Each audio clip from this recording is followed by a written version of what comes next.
Cool. Stay there.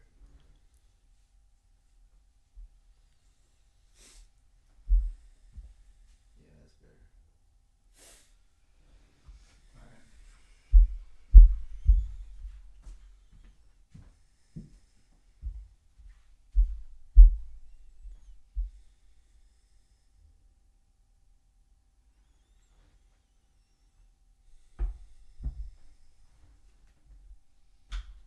Cool. The White Claw's out. Yeah, we could do that. Here, I'll just. Let's do White Claw on.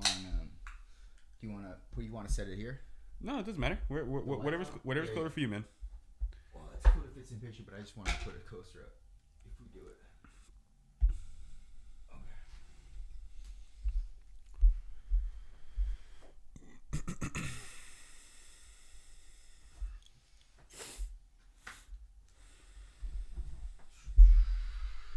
One sec.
Man, the Shure SM7Bs, man, those are life changing. What is? The Shure SM7B. Oh yeah. Yeah, it's the only way to go, man. Only way to go. I started out with a Yeti, Right. and I went to a Procaster, Got it. and then. How do you like the Rode Procaster? What's that? How do you like the Procaster? Oh, it's really good, man. It sounds as though you're commentating for like a basketball game or something. Got it. That's the difference. But that is the main difference between that and the Shure. The Shure sounds like you're in an actual studio. Right. Even if you don't have a studio setup per se, like you sound like you're in a studio. It's very clear, crisp. You know.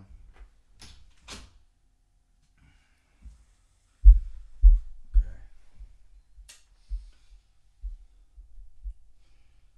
These motherfuckers sweat. I hate that. I feel you. I hate when these things fucking sweat, dude. I feel you.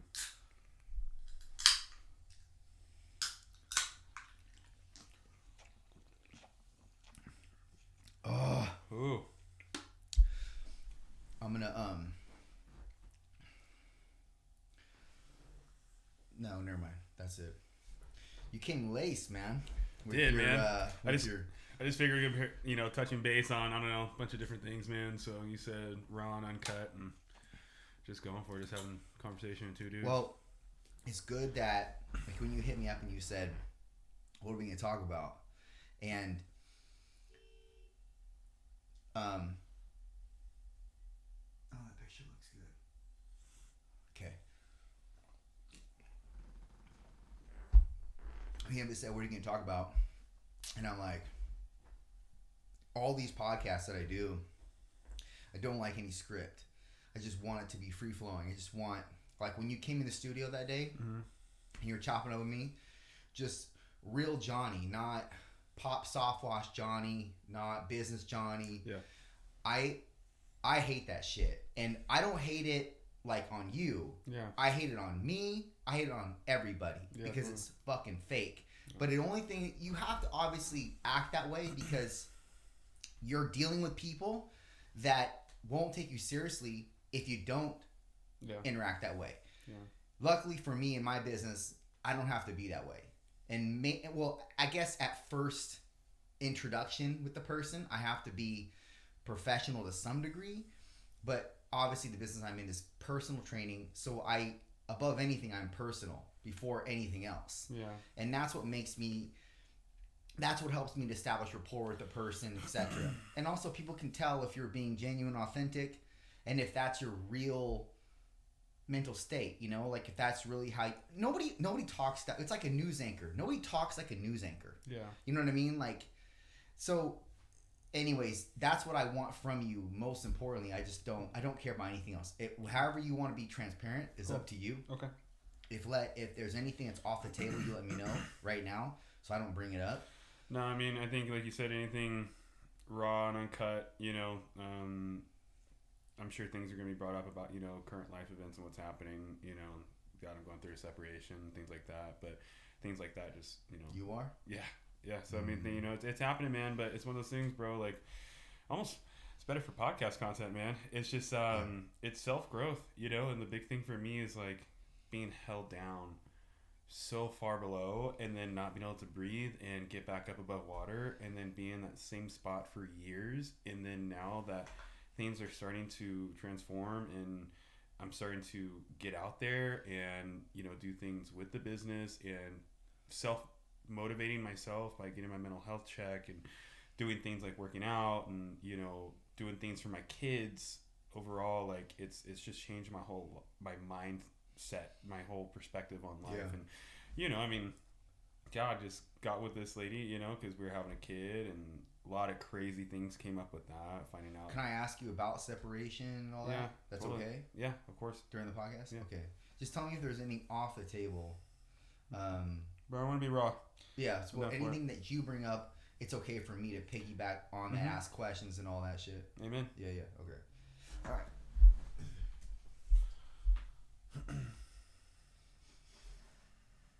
Hopefully this doesn't get too hot for us with these fucking lights on us. Yeah, even though they're like not direct, but they're there, you know? Yeah. I like the lights though, bro. You're sick. Bro. And feel free to ask me whatever you want, man. Cool. Like nothing's off the table with me too. Cool. So I'm gonna start the intro, do the intro real time, and I'll just introduce you. Cool. We gotta be quiet for this. You're kind of familiar with this shit, so you know, just from gaming. Streaming, yeah, gaming, streaming, yeah. Okay. Are you making $1 million a year yet from gaming? No, man. Honestly, that's one thing that's piped down. For the gaming? Mm-hmm. Okay, 1, 2.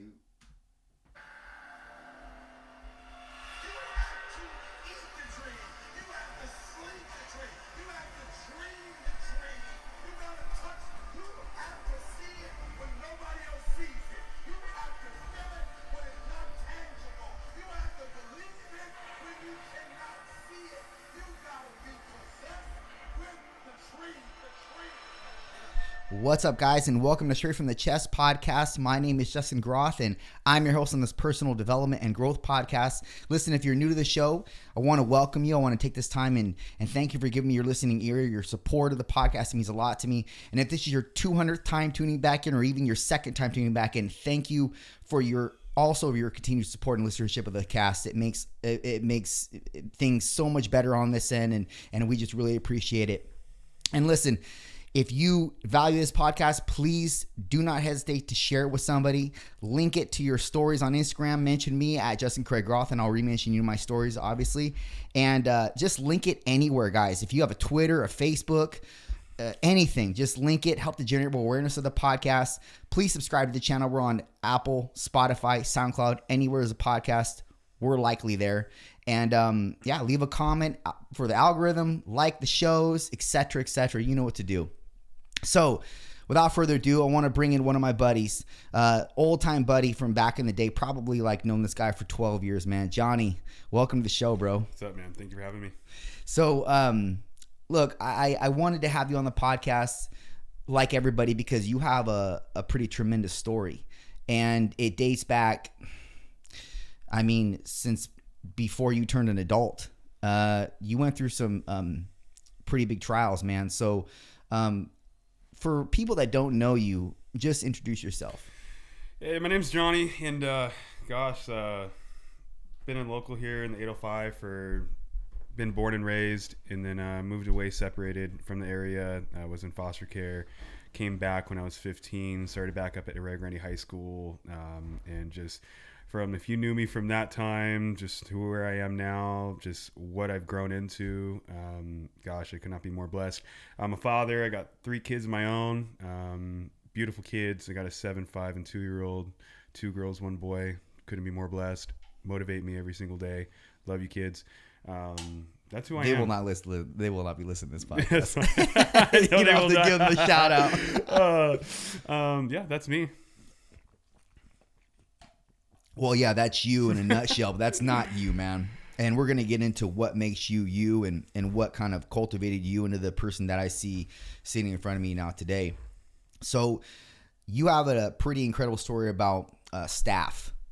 Let's start there. Man, that was back in 2010. Oh, boy. So at that time, God, I was 280 pounds and super overweight. I was playing sports, getting to wrestling, and just trying to get more active because I wasn't living a healthy lifestyle. But I was trying to like get into that rhythm of being more active, making friends with people. Because if you knew me back in high school, like I was not at all someone that you would feel like, well, I'm gonna be friends with this guy. You know, like I just wasn't communicating. I had no. God, what's that word I'm looking for? I was just so shy, you Awkward. know, and it was very awkward, to say the least. I mean, I went through so many different phases in high school. It's like I went from hick to emo, back to hick, then went to skater. I don't know, man. I was off the charts. So what had happened is I got into a wrestling accident and I had an orthoscopic surgery on my knee, and then I was doing fall ball for Rio Grande High School. And as I was getting, I think I was running second or third base, but then I started realizing that my knee was getting swollen, my right knee. Well, that became like a balloon, and come to find out, this was 3 months after my surgery. I was driving home from the ball field, and I was in my pickup truck, and all I remember is waking up in a Rio Grande hospital. I ran into my grandparents' palm tree that they had in the front yard. Bumper just took out everything, woke up, and they said I had a very serious staph infection that was going on that got to my bloodstream. So they got me on the table. They started doing some incisions and trying to get the infection out, pumping me with medications, and then it breached to MRSA. MRSA is a flesh-eating disorder, and it got so scary to the point that I actually was going to lose my leg. Because it was eating flesh, it was getting to bone. Probably one of the scariest things to go through as a 17-year-old kid, that a doctor comes in and he's like, Jonathan, you're probably going to lose your leg, you know? And so crazy because I spent 4 months in the hospital between Rio Grande Hospital and Santa Maria Marian Hospital. And what had happened is I wasn't able to eat. I was going through feeding tubes. I was rejecting food. I was very sick.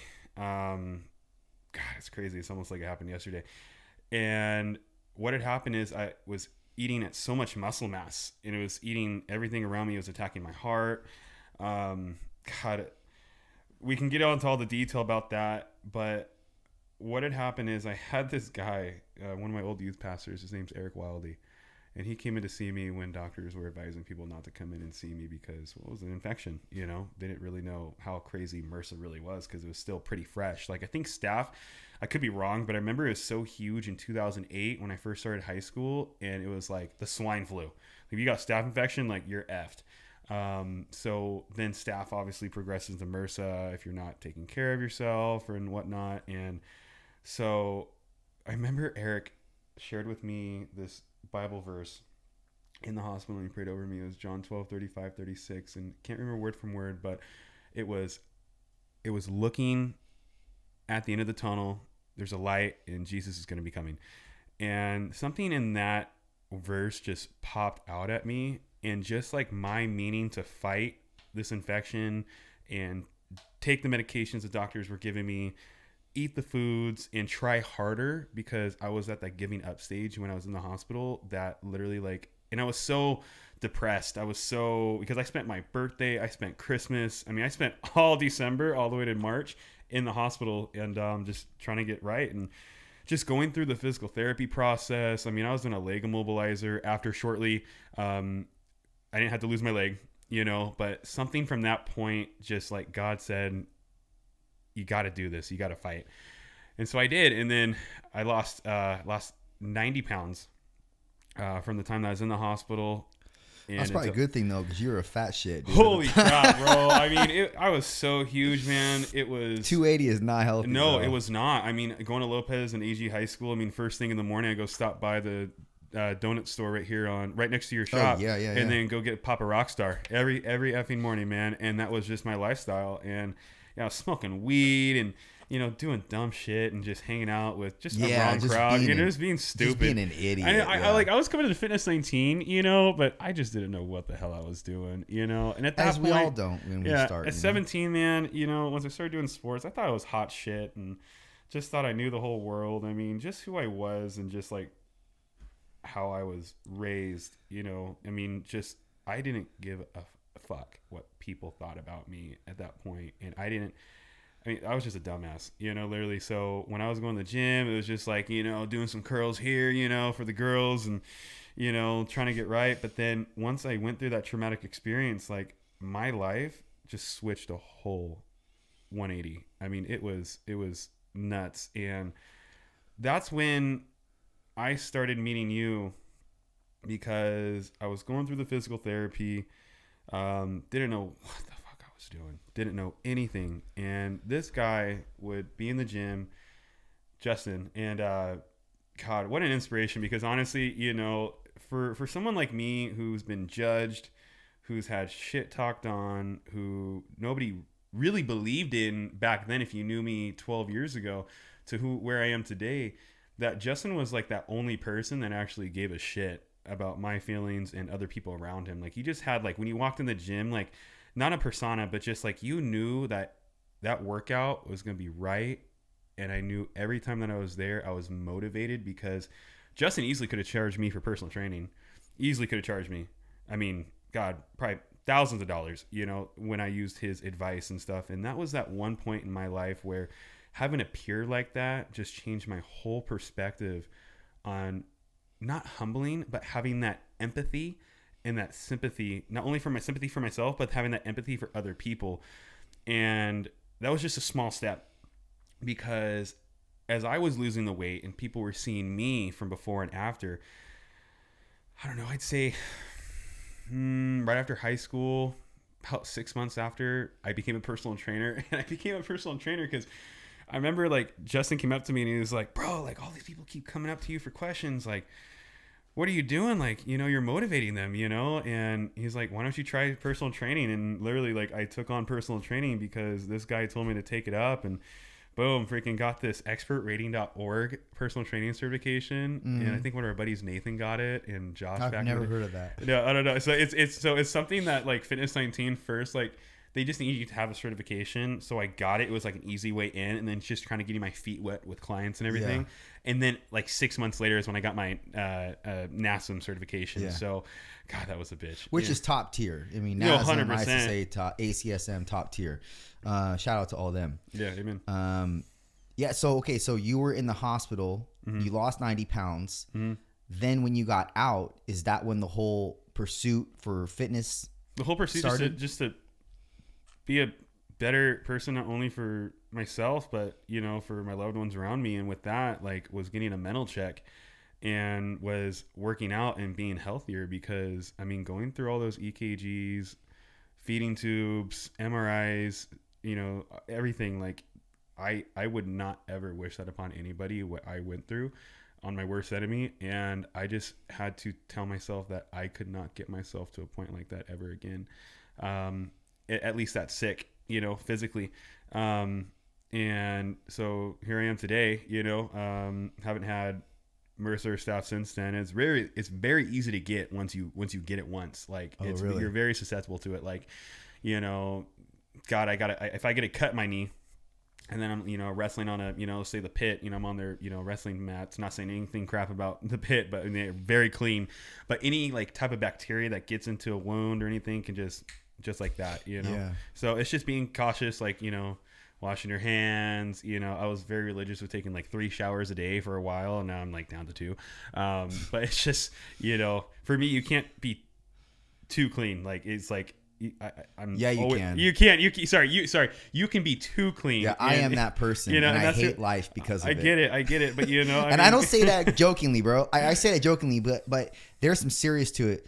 I am so obsessive compulsive about cleaning that it sort of ruins my life to some degree.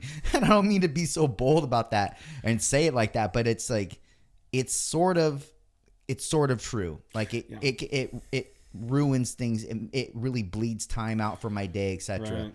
But God, once I started having kids, I mean, cleaning was like, you know, as clean as I was once I had MRSA. I mean, your house is a fucking tornado. Like, once you have kids, you know, that my perception changed a little bit, you know, after I started having kids. But, but just getting right physically, and we can get into that because when I was personal training, you know, God, I loved it. You know, when I was personal training, I felt like a god. Like, I literally felt like everybody just came to me. Like, they would come to Justin and ask us for advice. They would take on our advice, and, you know, they would just go from there.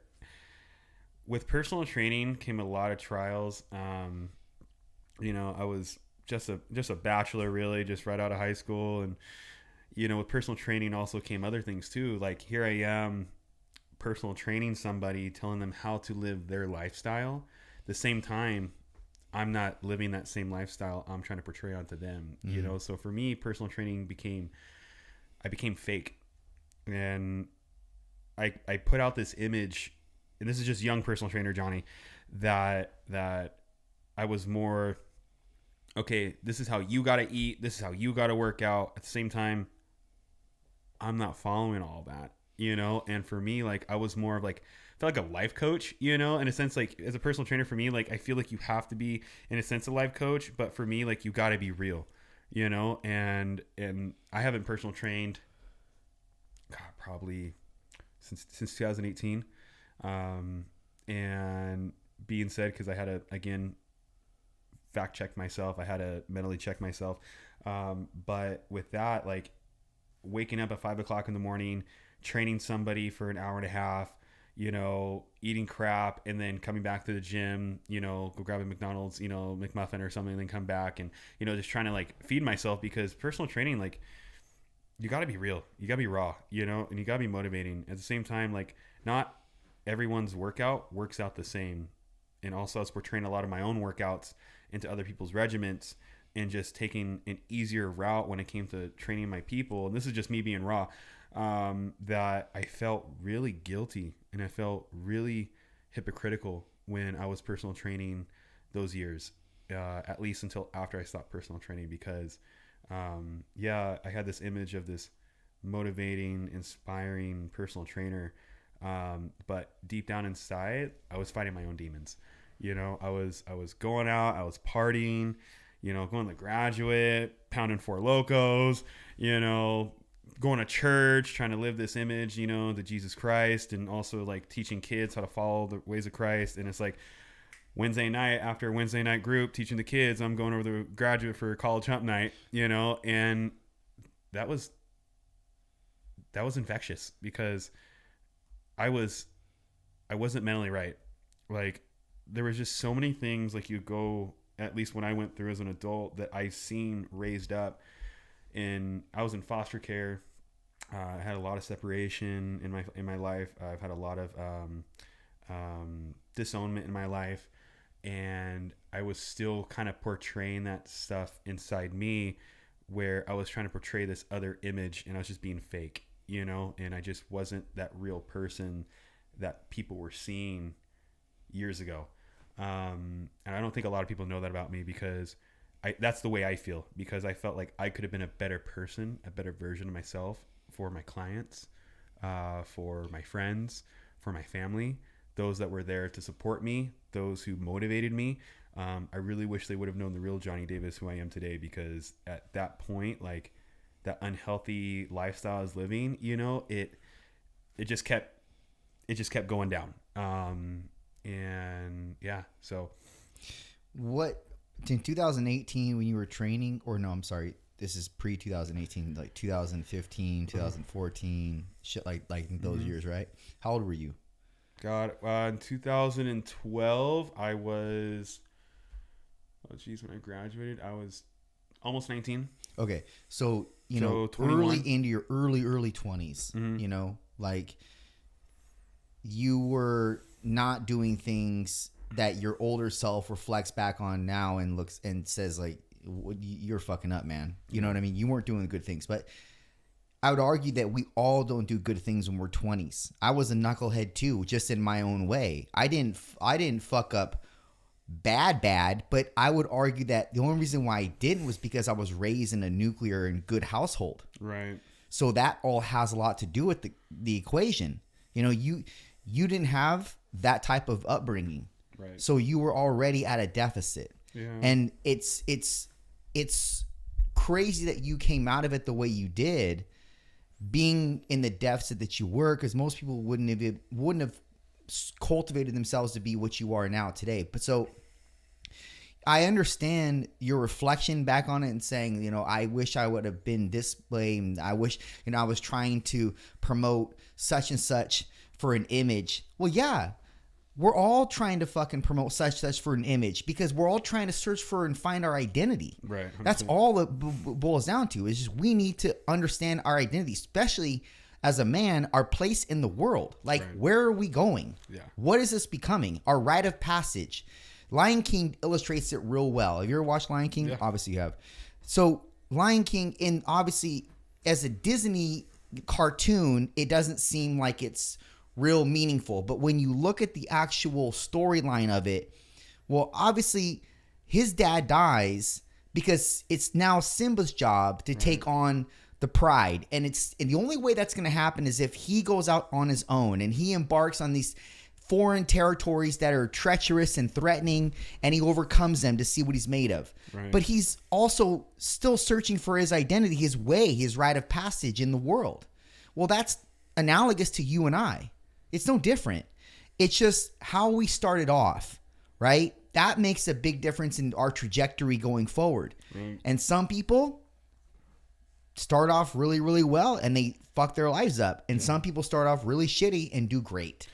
For me, you know, we can get right down to the nitty gritty of it, you know, but when it came to what situation I was raised in as a kid, you know, I'm not gonna cutthroat, like I'm gonna give you the cliff notes. It was fucked up, and you know, I don't put myself as a better person than anybody. I'm not saying that my life has been the worst than someone else's, but for the situation I was in, seeing the separation, seeing the fights, seeing the drugs and alcohol, things like that, seeing what those actions did to have my parents fail to raise us was more of like a motivating turn point for me, because we went through those problems. We went through those trial and errors. We were affected as kids, my siblings, with those actions that my parents made. And I just always promised myself that I wasn't going to be that father to my own kids, not as a person, because don't get me wrong, like I've lived my life in my early 20s, but at the same time, it's like I promised myself as a father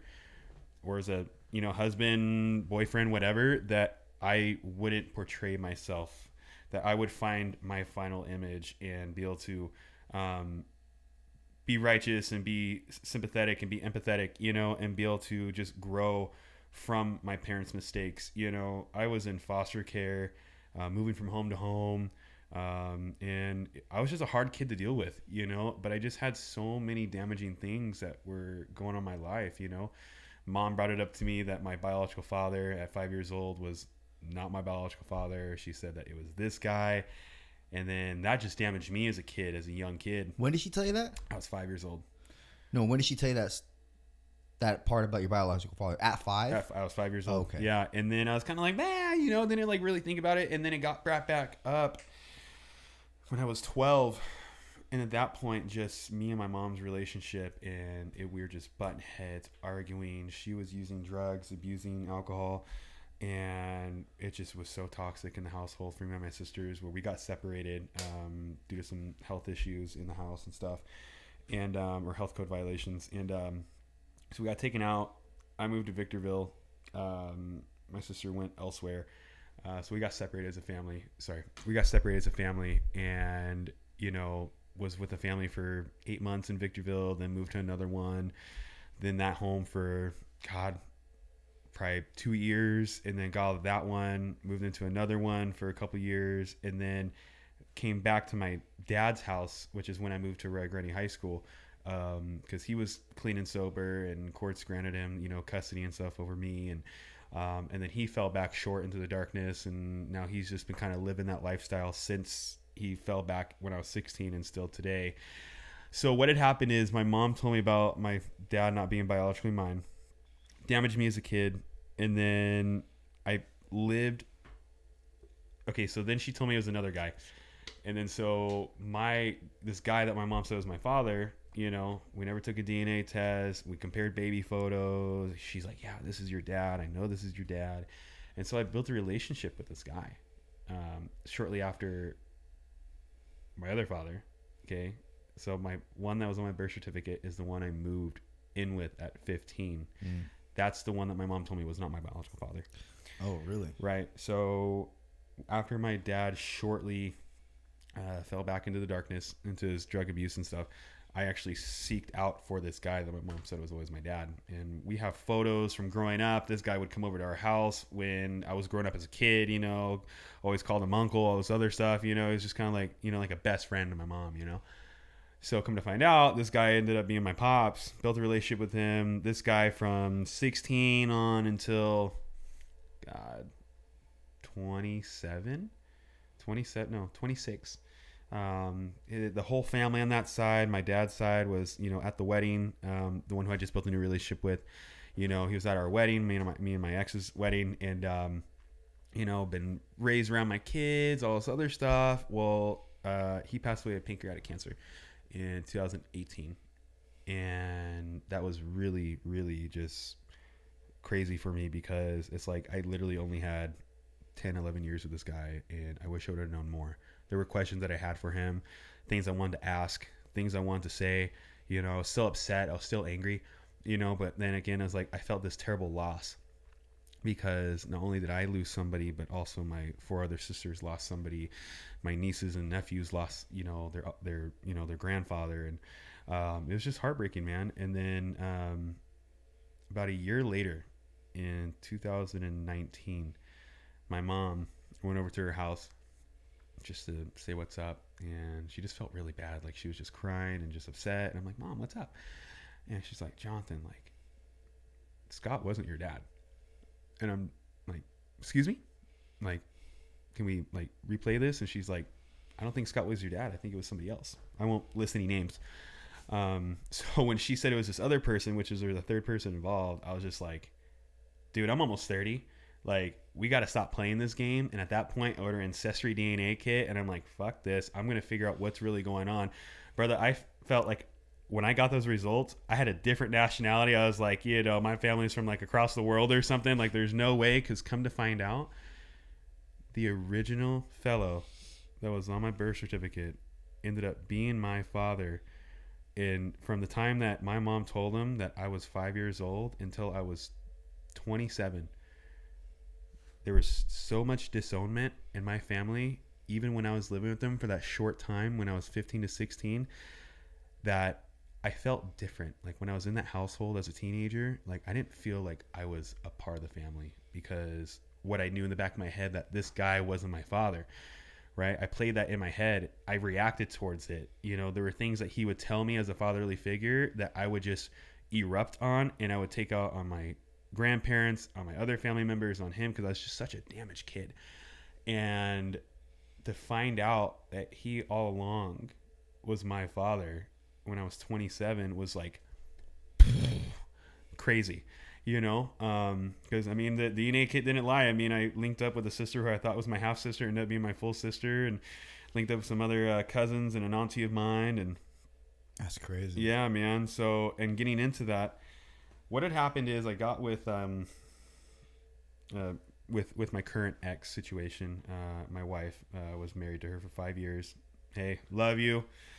You're a great mom, but what had happened shortly after that is when I got linked up on Ancestry with my auntie asked me, like, you know, hey, like, what's going on in your life? You know, what's new? We haven't talked in years. What's going on? And, you know, and she was just super excited that this is like behind us now, that we actually know now who you are, who you belong to and whatnot. I was like, yeah, no, I got 2 kids. I had 2 kids at the time. I was like, yeah, I got 2 kids. I got a beautiful girl, beautiful boy. You know, at that time, I think my daughter was 4 and my son was maybe almost 3. And my auntie's like, Jonathan, like, one sec, like, is that your daughter? And I'm like, yeah. She's like, son, like, come on. I'm like, really, like, is that your daughter? And I was like, yeah, why not? And she's like, come on, like, she's got different skin complexion, you know, like, she has different You never traits. thought anything. Never thought anything, bro, honestly, because, and this is, and getting into this, like, when I first figured out I was going to have a kid, this was like the peak of my shitheadness, like the who I was as a person, like partying and, you know, living this image as this personal trainer that other people were seeing, but they weren't seeing what was actually happening inside me. This was like the stopping point, because having a kid is what switched my life like that. And that's where I was like, okay, I got to stop what I'm doing. I got to, you know, do what's right for my new family about to be upon me. And so, you know, me and the wife got married. You know, I proposed to her just like, you know, I just thought was traditionally, you know, just how my grandparents were, you know, just traditionally just asked my, you know, lady to marry me because we're going to have a kid. And so come to find out, my daughter was 4. My now ex-wife brought up that that she was not biologically mine. And as history basically has repeated itself, sorry, it's kind of emotional. It sent me through a spiral, because here I am, I changed my life because I had to do it for my daughter and for my son. And believe me, like, I didn't see the signs. I didn't. Like, I honestly, on God's hand, I did not see the signs until I started seeing my son grow up. And then we had another daughter, you know, different complexion, you know, and it damaged me, man, because literally what I went through as a kid and how I grew up was because I was so damaged over what my mom told me at such a young age, that, you know, my biological father was not my biological father. And it hurt me so much as a person that I promised myself that my kids would always know who their dad was. And when this happened, I mean, brother, I went through such a spiraling depression. I went through so much heartache. I went through so much mental health problems, you know, where I just was not strong enough. And I'll get into this. I was just not strong enough as a person to be someone's trainer. I was not strong enough to be someone's father. I wasn't strong enough to be someone's husband. I wasn't strong enough to be myself, because I was just going through so much. I just lost my father, you know, lost my grandmother, 2 grandmothers. And then coming to find out that my daughter was not biologically mine was definitely the hardest thing that I've ever been through in my life. So I went through a counselor, tried to get some help, then went through a psychiatrist. After my counselor's like, no, Jonathan, just find coping methods. You got to find a directive, you know, when you're going through your episode. And when I say episode, like when you're just like shutting the whole world out, or you got things coming at you way too fast, like go take a walk, go work out, go do something. I just didn't listen. And so I started medication, and that fucked me up. Like, it fucked me up. What kind of medication were you on? Brother, I was on mood stabilizers. I was on Vraylar, Abilify, Prozac, Boost Bar. I don't know if I said Velbutrin. I was on Klonopin, Xanax. Dude, I was on medications that the FDA just approved, and my insurance was not going to cover it, and it was going to cost me $1,400 a month just to be able to take these medications just so I can feel normal. And it made me a fucking zombie. And I didn't want to wake up at 5 o'clock in the morning. I was selling cars. I was personal training, and it literally just took everything out of me. It took my soul out of me. And I literally felt like I was just damaged goods, and literally like I was just under this cloud all the time. And I mean, it was so bad. They put me on a cocktail. This was about maybe a year I was going through this medication trial.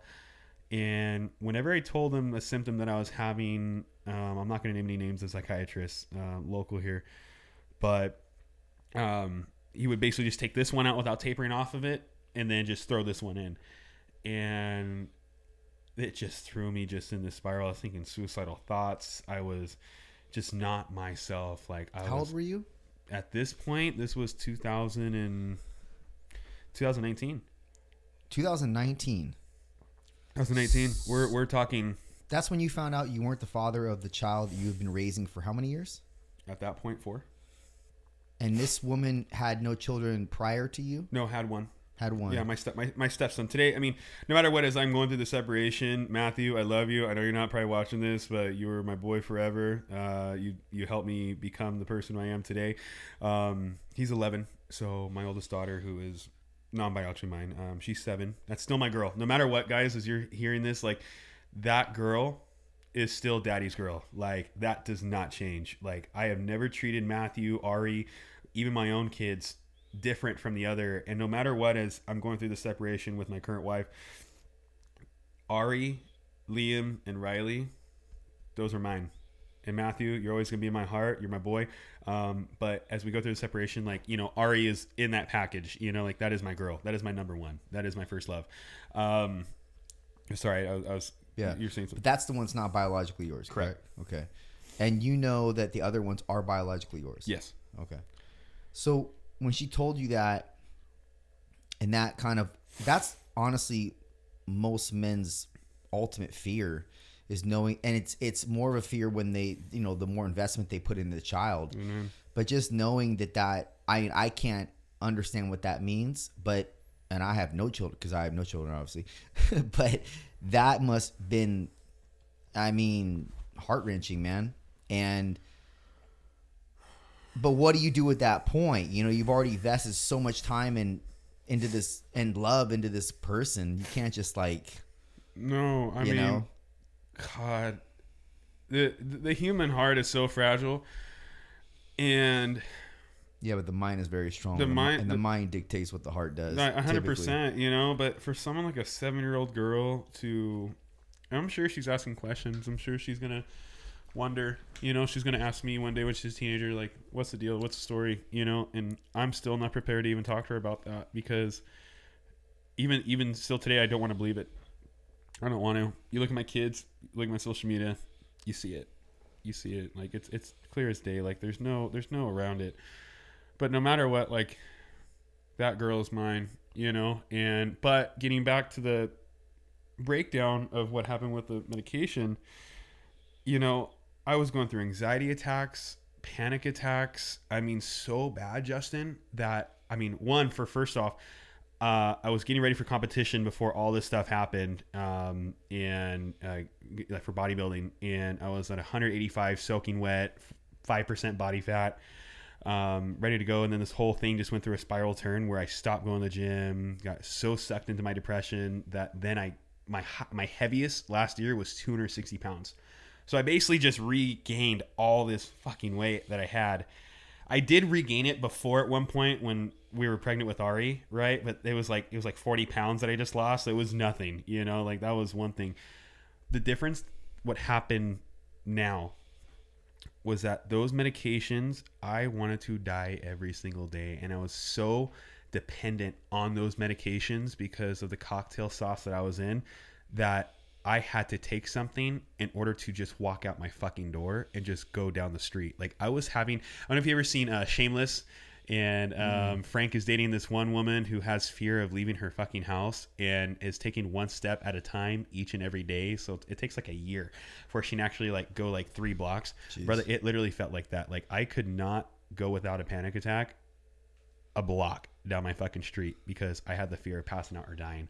And that was just because how bad the fucking medication fucked me up, you know. And you were suicidal, you said? Yeah, I had suicidal thoughts, you know. I mean, suicidal, and say how it is, but literally I just felt like I lived my whole life to this point to always have my kids know who their dad is, because what I went through all these years was so painful and damaging to me that I would never wish it upon my worst enemy. You know what I went through, because it was damaging. I always had some type of mental health issue because, you know, of the damages. You know, mental health is such a psychological thing that, you know, people are not, it's a stigma. Like, I don't know if you heard Patty Pimblett, but it's a stigma out there in this world that people are not willing to talk about, that they're so sucked up and they're afraid of what people are going to think about them.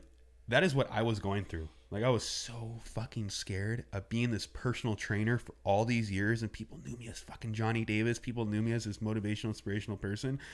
You know, training Kevin Aiken to lose 100 pounds, all this other stuff. Like, that was my tipping point in my personal training. Did he lose 100? Yeah, you know, love you, Kevin. You know, he went through his own little thing, and then, you know, been trying to go back and forth with this thing. So I don't know where he's at now with the whole working out thing. We see each other in town. I mean, you know, he's still going through his trial and errors, you know, but still, from where he was when I first started personal training, he was literally just like, didn't want to talk to anybody, super shy. I think what I helped him do was get out there more and be more social, more confident, and more confident. Exactly. You know, so that's what I did for Kevin. So, you know, Kevin's a grown man now, and, you know, he knows how to work out, and it's going to be on him, you know, whether he's losing the weight now or if he has already lost his goal weight or if he just doesn't want to do it, you know, hey, go for it. That you know, he's his own man now, you know, he doesn't want my help no more, you know, but I'm also not offering personal training anymore either. So, so back to that, the medication aspect of it, I was watching this show. It was like some Making a Murderer or something, or I can't remember. It was something. It was like a murder documentary series, and one of the episodes literally talked about like 2 of the medications I was taking. About this guy who killed like 3 people, and he was on medication. He was on like the same shit I was on, and I'm like, jeez. Whoa, hold the fuck on. You know, I mean, documentary. It wasn't no TV. It was a documentary, and I was just like, babe, am I not taking the same amount? And she's like, yeah, you are. And I'm like, no fucking way. At that point, it was like, when I started taking what Tim Schenberg, my past counselor, said about learning a coping method. And so without due, like, you know, in those few months, I was learning how to taper myself off because my psychiatrist still wanted me on those medications. It was kind of sickening, like how the psychiatric, you know, the world works when it comes to medication. Like, I personally, this is my own personal opinion, like, I just think psychiatrists are out there just to make $1 off of medication. That's just me, just because of how I was treated as a patient. That the medication world is just so corrupt, you know, like literally, like I was on so many different medication, bro, so many in a year, and just an unhuman amount. It was alien. That learning those coping methods, getting back into the working out thing, was the only way that I was going to be able to free myself and learn how to eat better. You know, I learned how to work out again. And at this point, working out, the old Jonny Davis was the aesthetic look, because the 6-pack, the ripped abs, the, you know, the big arms, all this other shit. Like, I only did it for the aesthetic look. Yeah, there was some mental check with it too, but I wasn't focused on the mental check for me. I wasn't focused on mental health. I mean, I'm in my 30s now. Like, mental health is my number one thing today, is making myself mentally check for my day. Owning a business now, being there for my kids as a father, being the best version of myself, not only to me, but also to other people's around me. That having that mental health strong is what matters to me now, because I never want to go back to that point where I'm dependent on Xanax or, you know, Zoloft or, you know, Boost Bar, Wellbutrin, you know, all those medications I was on. Like, I never would want to go back to that point ever again. So working out, running, eating right foods, things like that, that's where it's gotten me right now today, you know. So Yeah, it's crazy the path that we can choose to take that leads to destruction, or the path that we can choose to take leads to freedom, man. And it's not an easy choice, man. I mean, but the fact that the thing that's crazy to me, and this is what it was, this is something that is kind of, this is like a glaring idea that I don't understand how someone in your position didn't do something stupid, like really stupid. And the fact that you didn't do anything stupid when you were under so much medication, and what has happened in your life pre this medication is quite fascinating, that nothing orchestrated itself into a malevolent situation for you. Bro, it crossed my mind. I mean, there were stupid things I thought of, but, you know, God was on my side, you know, and that's one thing I can say is that God overall has been the biggest support for me, you know, because I prayed, bro. I mean, I was having panic attacks, and I would pray. I'd pray, God, please don't take me, you know, please help me find a solution for this problem. You know, there was dumb shit I was thinking, you know, and like, you're right, you know, but same time, like, I always had that thing where this image, you know, I don't want to be fucking on KSBY, you know, for doing something stupid or killing myself or doing, you know, because I mean, look how mental health is taken off now with the whole COVID pandemic. You know, it's crazy. I don't know. I've seen 2 friends that have passed away in the last 6 months from suicide. You know, it's so nuts. But they're getting blown up on Slow PD and KSBY. Like, I don't want to leave my kids with that image of me.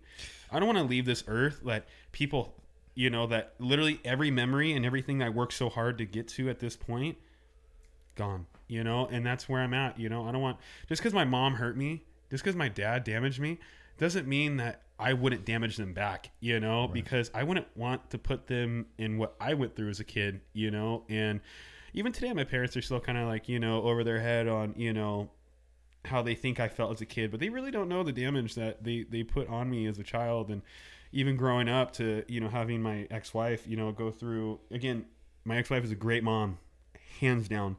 You know, but, you know, her family thinks that I should just forgive and forget. You know, like, you can't just fucking forgive and forget. Forget what? Forget that what happened with my oldest daughter.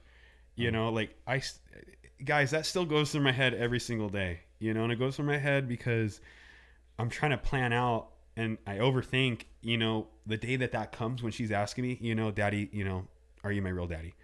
You know, and again, like Justin said, like, that is the biggest fear I think for any man to ever go through, is having a child, raising them, and then finding out that all along this child wasn't yours. You know, that is some damaging shit. Yeah, bro, because it's embarrassing. It's embarrassing because I'm just like, holy fuck. You got to think of all the other people in my family and the friends that have been surrounding this little girl's life. Now, they still love her unconditionally, you know, and I still love my daughter unconditionally. That is my girl. She still carries my last name. That is my baby. But, you know, it put me through a spiral of just, you know, mental health problems, you know, and also losing my pops, you know, and then finding out that he wasn't actually my biological father, to find out that the person that was originally on my birth certificate is actually my father this whole time. Look how much damaging that was to him. I mean, honestly, you got to think of it this way. My father right now is a drug abuser. Okay. Imagine what he was going through is the same shit I was going through at his age. But I chose a higher path than he did, because I'm learning from my parents' mistakes, as we were talking earlier in the podcast, was, you know, I've seen things, the damages that drugs and alcohol and the abuse that happened in our homes, moving from home to home, that I took things from those problems and I made them to solutions, and what I need to do to be a better person for myself. Well, just those memories of having it, like going back as I'm getting older and be like, okay, well, I should not be doing this. Don't smoke meth. Don't do heroin. You know, don't drink this excess amount of alcohol. You know, you know, don't hurt people. Things like that. You know, and I just saw those as I just saw those as solutions for what my parents put us through and what I wanted to be as a father. And that still lives on with me today, because literally everything I do right now today is not only to better myself, but to be a better person for my kids, but to give them the best life possible. And as me and my ex are going through the separation, it's been so, I'm not going to say humbling, but I'm going to say rewarding in a sense to, I am growing by myself now for my kids, and I'm with my kids every day still. But I'm able to learn about myself and what I can do and what I can grow into, because I'm still not my final image yet. Like, this is just a Jonny that is raw right now. And this is the best Jonny that anybody and anyone, if you saw me 2 years ago, get to know me now, because who I am now is a complete different person than I was 2 years ago, because I'm literally living for mental health. I'm living to better myself. I'm living to help people, and just what I post online and things like that, that learning to do coping methods. And stress is literally the best thing that I can have in my life now, is learning how to cope with stress. And every day is a new challenge for me when it comes to the business. Like, yeah, I get dickhead customers every single day, right? But it's learning how to be comfortable around that, and also learning how to still provide that excellent service, and at the same time, just not making a horrible day out of it, because not letting haters, not letting bad customers, not letting people just ruin that day for you, because I used to do that all the time, bro. I used to care what people think all the time about me. Like, when I was in my first personal training stages, like, if someone said, God, that guy's a fucking shithead, I took that shit to heart. And that was one of my weaknesses then. I can still have a little issue with it, but from where I am now today, growing as a man and as a father and just as a business owner, God, I mean, I'm just blessed, 100%. Just from where I was just a few years ago with my mental health issues to where I am now, I've grown so much than just from a baby to a man. It's really like, this is the most growth I've had in the last few years. And I have to be proud about myself, because literally anybody can do it. Just like Patty said, after his UFC fight, like, there is such a stigma out there right now with mental health that men and women, because he said men, but women are also going through this issue where they don't feel comfortable in talking to people, that they're so trapped inside themselves that they're just so sucked into this mental health spiral that they don't want to talk about it. And if you were out there and you were struggling just like I was, the best thing that I could have done was being open that I was struggling. That was a huge thing for me, was being open about my struggle. That I literally every day woke up and did not want to be awake, right? I made a post the other day about, if you woke up today, you did it. Pat yourself on the back. Something like that can go so far for somebody, just noticing that maybe one day they're having a bad day and you never know what's really going and cooking on inside them, And that's so huge for me, because I literally never believed in anxiety panic attacks until I started fucking having them, and then going through that mental health spiral. That people that noticed that I was having a hard time, thank you so much for giving me that little bit of hope to move forward. And thank you to my kids for motivating daddy every single day to be the best version of himself that he could be, and still helping me grow today. Because without you, I wouldn't be here today. So, and that just goes along for anybody. If there's anybody out there that's having mental health problems, you could find me on Facebook, Instagram, take my number, DM me. Everyone want to talk. Everyone want to talk to Justin. I mean, we're all here to hear out your thoughts and your feelings and stuff, and that's one thing I appreciate Justin so much, because I will not entertain anybody, especially because people are fucking whack jobs. Yeah, man. And I don't mean any disrespect, but there are definitely whack job people in the world, especially when you're on social media. So you want to be careful about what you say, but you screen them, obviously, and you choose to interact with them, Yeah, depending on what they ask you and how they ask you, but yeah.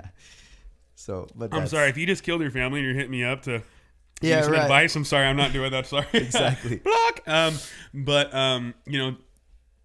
What helped me growing up as a kid, as a teenager, where I had peers in my life, grown men that helped me. I can list the name of them: Larry Weimers, Eric Wildy, Justin Groth. People that fucking motivated me, because they were there to give an open ear and give me great instruction, I mean, I don't know how many times I came in so fucked up, like depressed or just going through something in my life, and Justin would just fucking stop right there in the middle of his workout and just fucking pray for me.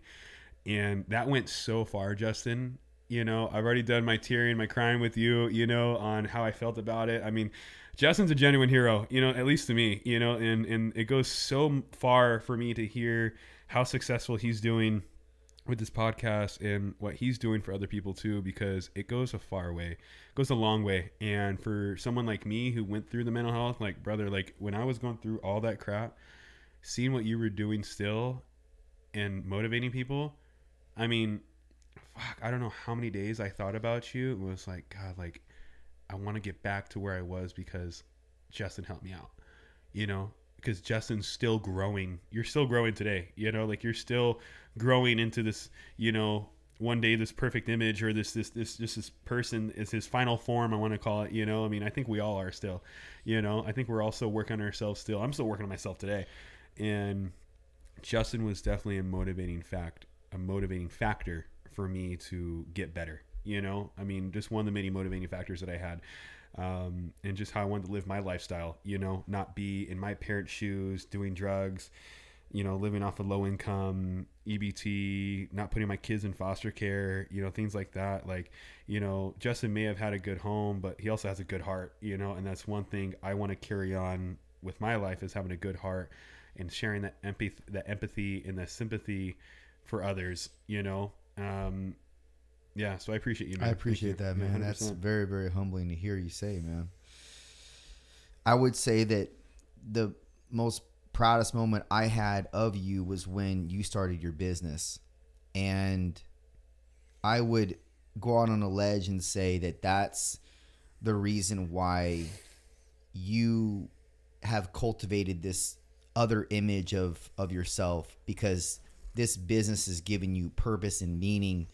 And it's showcasing that you actually are competent at something, and you can or be original for your own self, you know, mental state. You can be your own self, and you started this business, and the fact that you are immersed in it every day as you are, that's probably what's driving you continuously to become more better in other avenues of your life. Yeah.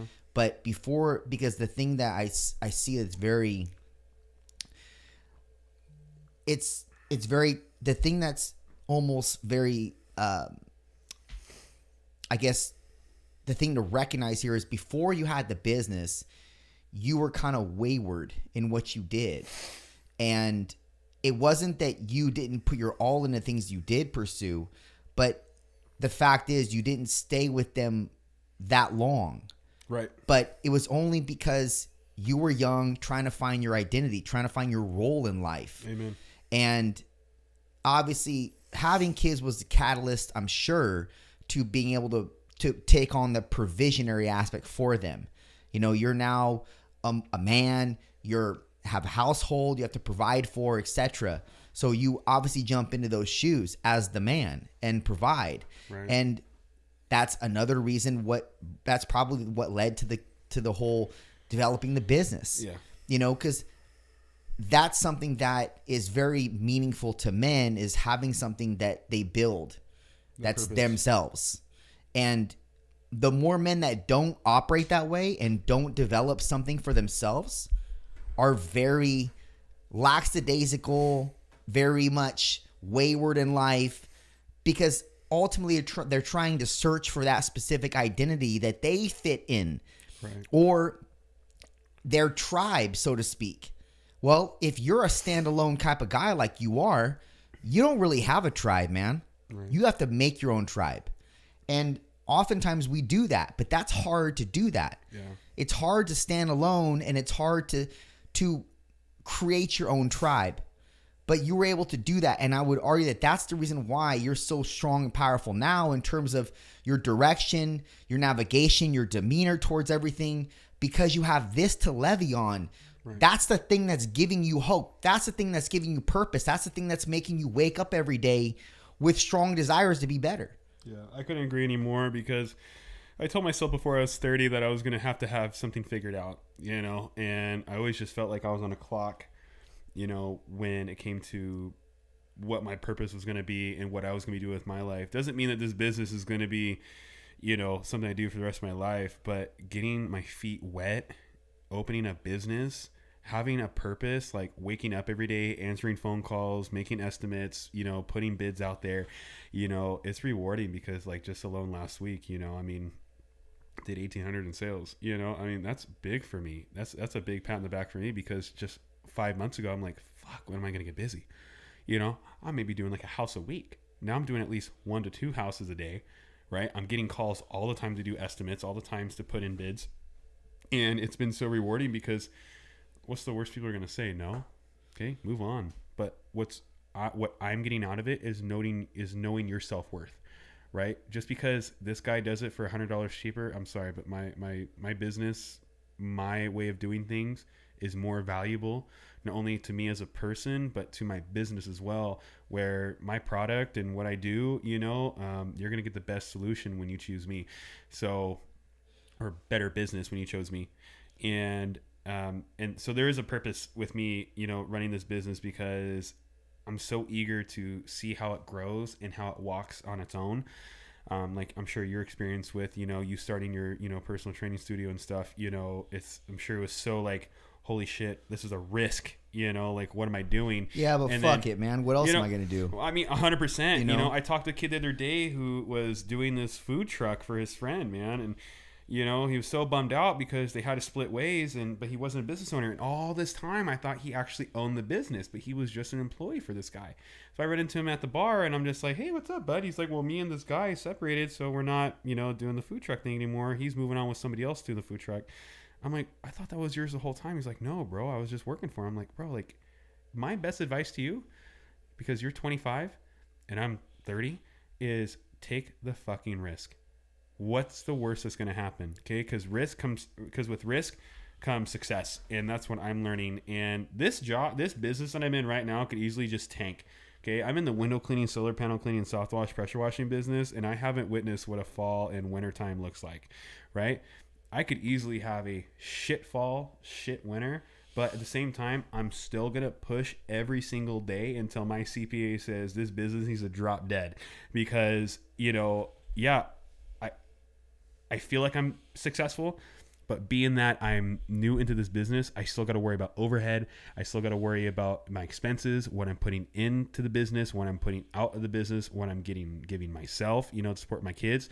So those are things that you run into your head every single day, but you could own a hot dog cart and probably make more than me, you know, as a window washer, but you never know. It's just, you know, how you put yourself out there in the market. You know, I'm on Yelp, Google, Nextdoor, I'm on Facebook, Instagram, TikTok, all this stuff. And as a new business owner, keeping up on social media, like I used to be really good at it and then I struggle with it. And now I'm struggling even harder with it because even 5 minutes out of my day to go post something, like I forget, you know, cause I'm doing something. I'm on a roof cleaning, you know, bird shit solar panels, you know, which I actually get some type of enjoyment out of. But I told this kid, like, take the fucking risk. Like, if there's anything I can tell you, what, you're going to have $3,000 in overhead, get yourself a pickup truck, get yourself a Blackstone from freaking Walmart and start selling some goddamn hot dogs out at the fair or farmer's market, whatever you got to do. Like, get your name out there.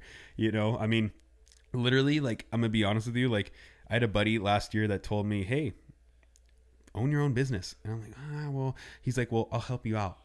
Right? Well, he's like, well, I'll do this. And I'm like, okay. And started thinking about it. I'm like, I don't want help from anybody. So he was like, have you thought about pressure washing? And I was like, no, like, what's good with pressure washing? Yeah, I enjoy pressure washing, but never thought it'd actually be like a business. Pressure washing buildings, pressure washing, you know, commercial buildings, you know, roofs, all that crap. This is before gas and water went up. So I started this thing up by just watching YouTube. So I started off in a 2003 Ford E350 junk pile of ass. I mean, it literally pile of just shit. And this thing was literally just filled with a carpet cleaner inside of it. Wasn't working, you know, probably had 2,000 pounds inside the goddamn thing already. And then it's probably running maybe 6 to 8 miles to the gallon on this truck, right? And all I did was just throw a fucking pressure washer in from Home Depot, some chemicals, a wand, and on my way, I'm ready to go. Well, the water usage and the gas shot up. At this point, I'm like, what am I going to do? Because now instead of charging, I'm going to be real, probably like 35 cents a square foot for commercial cleaning. Now I'm charging like 45, 50 cents a square foot. So I'm like, okay, people now think I'm raping their pockets. But now we went from $3.30 a gallon up to $5.50 a gallon, in gas. Like that destroyed me. So I'm like, what am I going to do? So I was like, man, like what additive services can I add? And then window cleaning came up. So I learned window cleaning through YouTube. 100% raw right now. I learned window cleaning and solar panel cleaning through YouTube, and I literally just took some money of mine that I put away when I was bartending at the Moose Lodge, and I just went 10 grand into this crap, and I just threw in on some water fed equipment and deionized tanks and reverse osmosis tanks, and literally just I probably bought like $2,000 worth of just squeegee equipment and just went for it. Like my first house, horrible. I was like, what the fuck am I doing? And then literally these people were like, oh my God, like our windows never look so good. So I was like, maybe I'm doing something right. And then I started getting into like the detailing parts of it, getting the streaks off the windows, cleaning the tracks, making them look brand new, things that can be an additive service overall, because I was really undercutting myself when I started estimating jobs. Like people were like, yeah, no, we'll hire you. Yeah. Because the other guy's like $50 more than you for your price. I'm like, okay. And then I started realizing like, well, I'm only making like $18-22 an hour right now. That's not going to pay for fuel. It's not going to pay for, my lunch.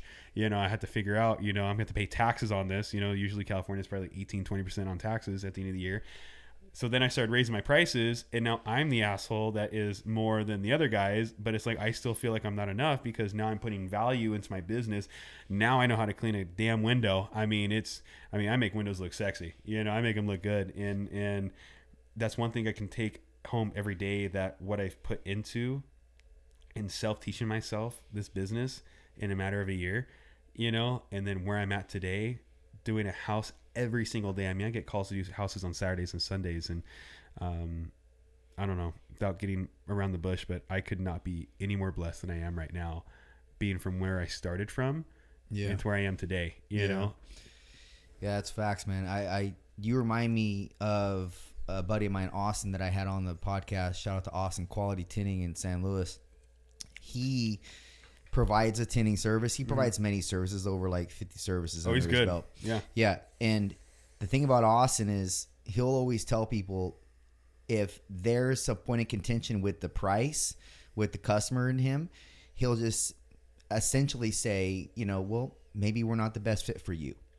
And that's something that obviously establishes dominance in the conversation between the business owner and the customer, but it's a very tactful way of going about it. Right. And that's something that you could end up becoming as a higher end window cleaning service.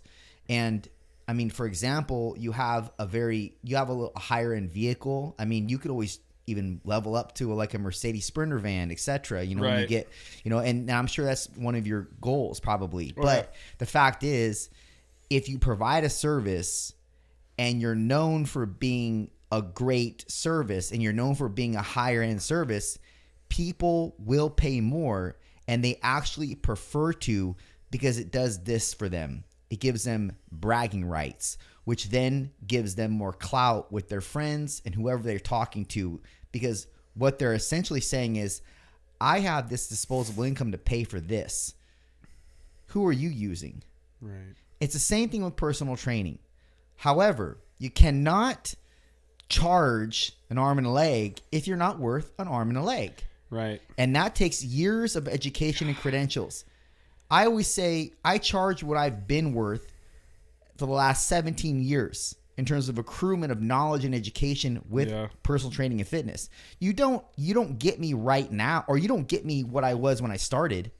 You get me right now. How many assholes did we have to go in competition with personal training that were never certified as a trainer, but because they aesthetically looked more fit than us, they would hire those guys? Nobody because looked more they were fit cheaper. than me, bro. Huh? Nobody looked more fit than me, bro. You crazy. Bro, honestly, Justin is probably the most fit fucking guy like in this area. But honestly, someone like me, who is not, I was athletic and I was fit, to a superior point, you know, at one time, but you know, still people wanted to hire the guy with 22-inch arms over me, and Nobody has 22-inch arms around. I mean, it's just theoretically speaking, you know. Over here, you know, I got 22s because I got 211s. You know what I'm saying? But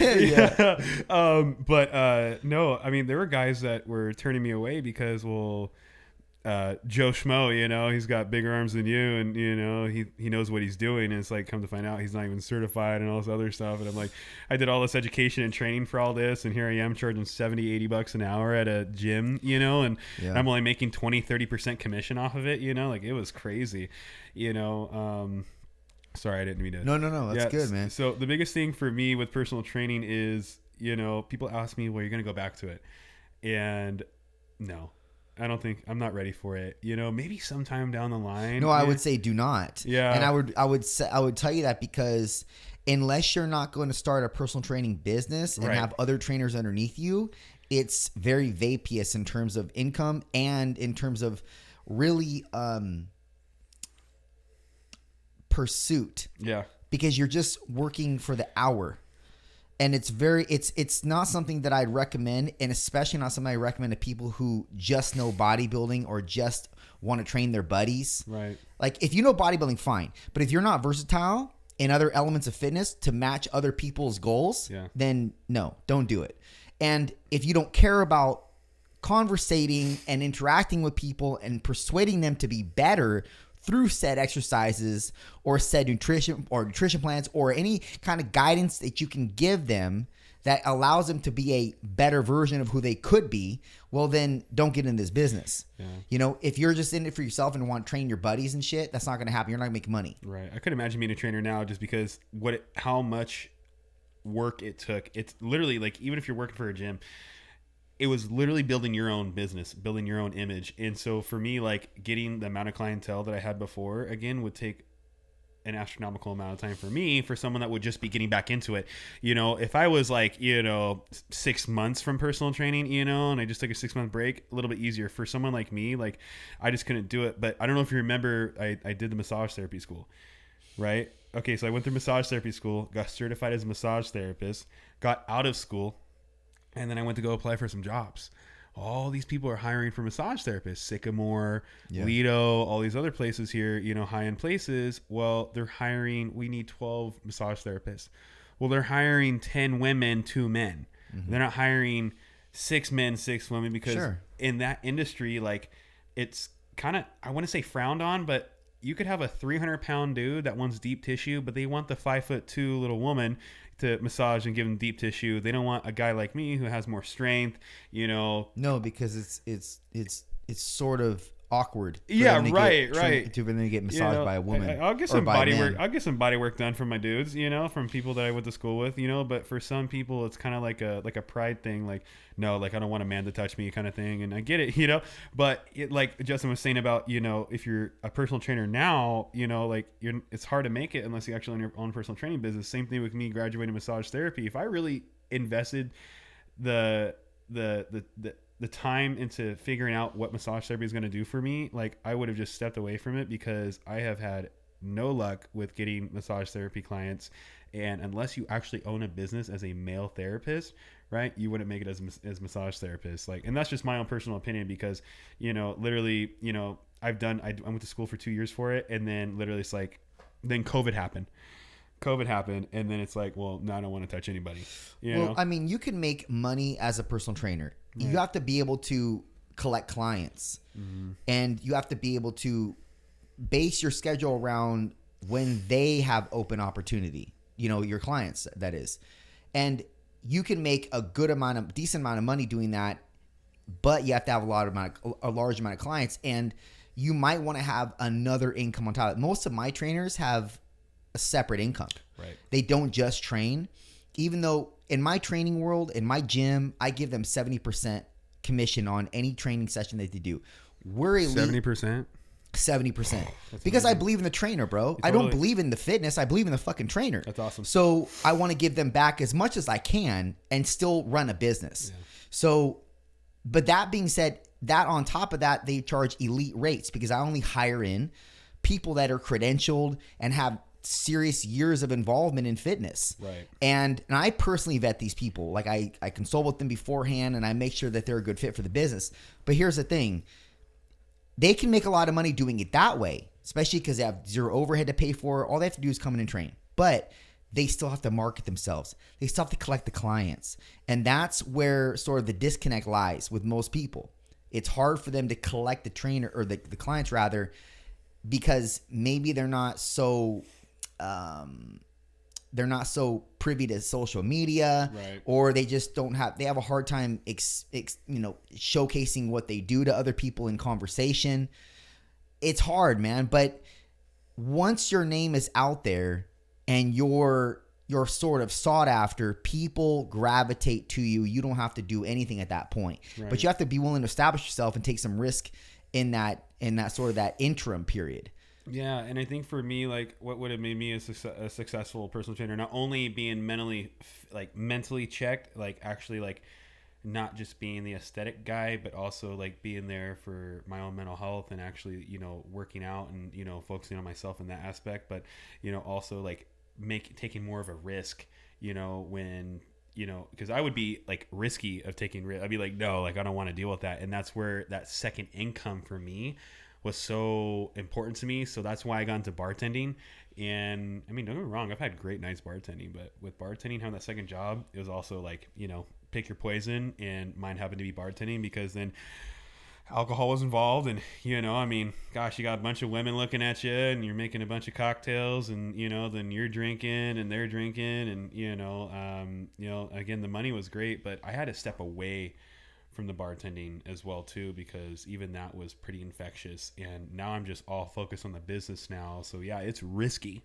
It's risky that I'm just only doing the business right now, but God, I have no time to be at a bar bartending and not accepting a phone call at 8 o'clock, 9 o'clock at night, trying to get an estimate the next day, cause now I'm losing the possibility of getting another customer, losing that income. Cause right now at this young, age of my business, right? Like I have to be on top of that. Like I got people out there. Yeah. I right now in this window cleaning world right now, I deal with a bunch of different dudes, women, whatever. I deal with people that are drug abusers. I deal with people that are just straight assholes to the customers. I even deal with straight genuine people, right? That literally have decked out trucks like me, and I have to be their competition. They have to be my competition. And so you're learning to, just like he was saying about Austin owning Quality Tint and Design in San Luis, that is one guy I can look up to. And even you as a top shelf personal trainer and as a top shelf tint, window tint business owner, is that setting your mountain, setting your, what's the word I'm looking for? Like setting your value high or yourself high, because like you said, like, yeah, I want a Mercedes Sprinter van decked out with Pop Soft Wash all over it. That's the end goal. Like I want to be top shelf quality. I don't want to just be some guy that you hired that just has a few squeegee pieces of equipment and, just does windows, just generic, like someone wants me to go detail tracks or detail solar panels, bird proof windows or roofs or something, that's something I want to do. But setting your standards high, that's what I was meant. So that's what I was trying to get at. But yeah, being this business owner, like just waking up every day and just going to work is so rewarding, knowing that I'm here. And right now, this job for me is time is money, because doing it by myself, I mean, God, I've been doing 4,000 square foot homes, and it would take me 8 hours to do a home. At that point, I don't know. I was first charging maybe 300. I'm charging, more than that now. But if I'm not making, at least over $70 an hour on a job every day, then I'm not cut out for it. I'm just not going to take that job, because I can't set my standards low anymore. So I got to be able to provide for myself, my family, and also provide for the business in order to grow. So every day is a new learning possibility for me, man. Like every day is new. There's always something I'm learning, just same thing as a bartender. I've been doing bartending for 10 years, and every day I was on the clock, I was always learning a new fucking drink, and I've been doing it for 10 years, so.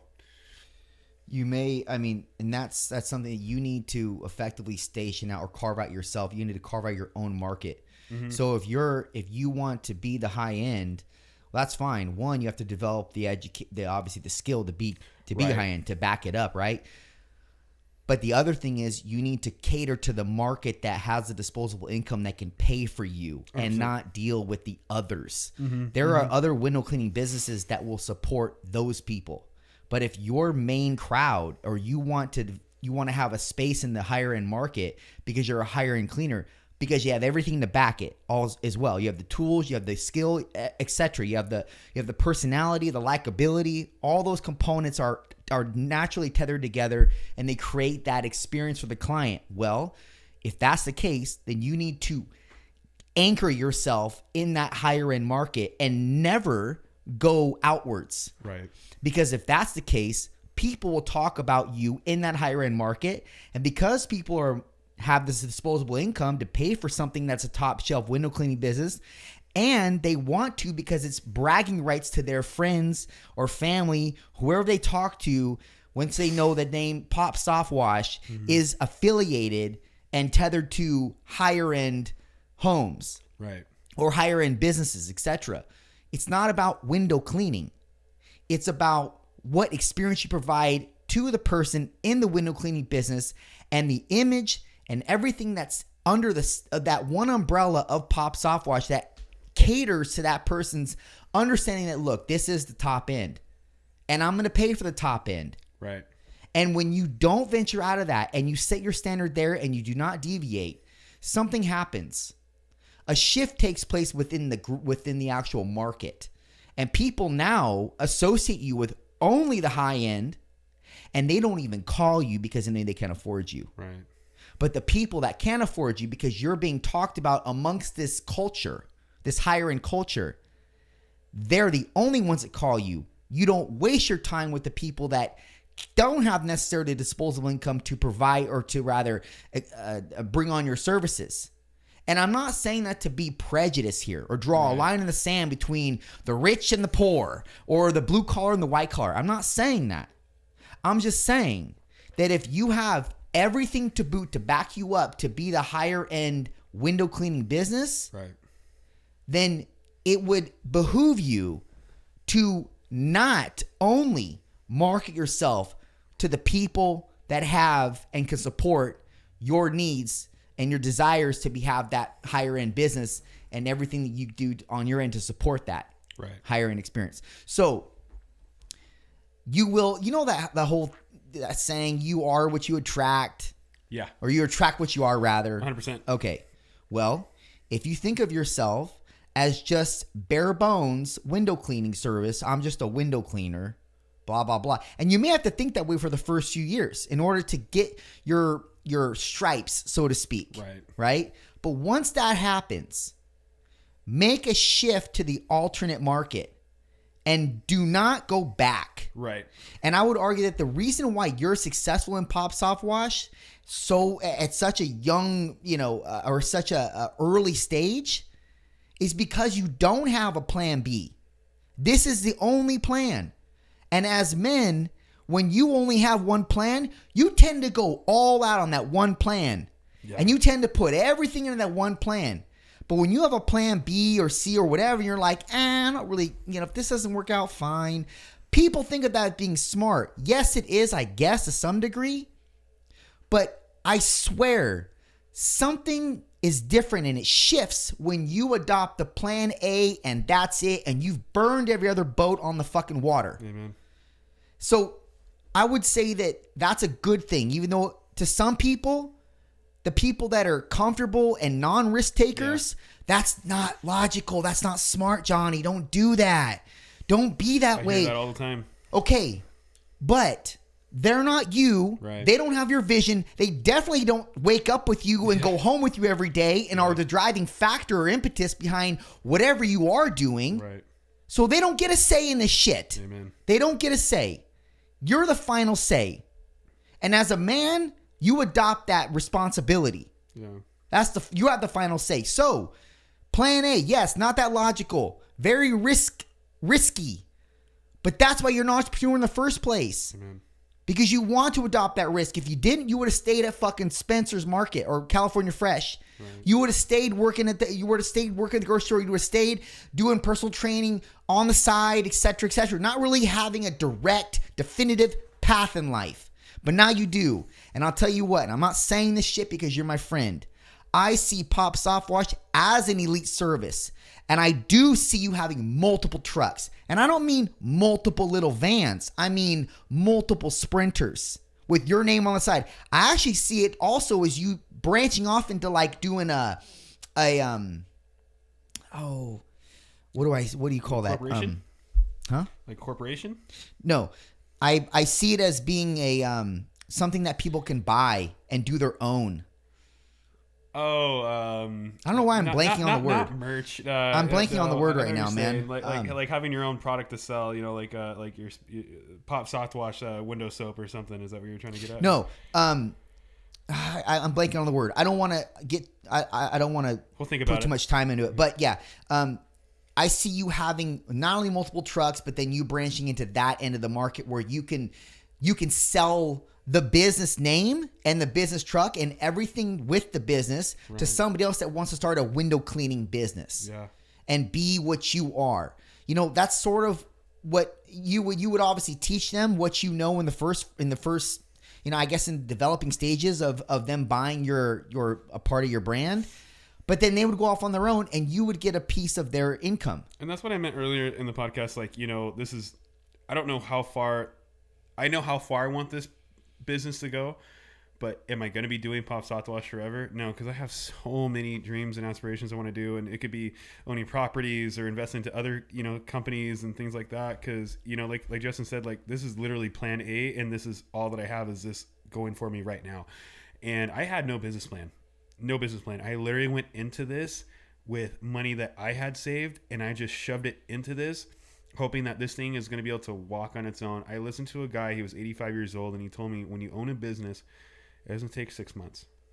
It doesn't take a year. It could take up to a couple years. But a child cannot walk by itself in 6 months. It's got to be able to walk on its own and wipe its own ass 3 to 4 years old. So before you can actually,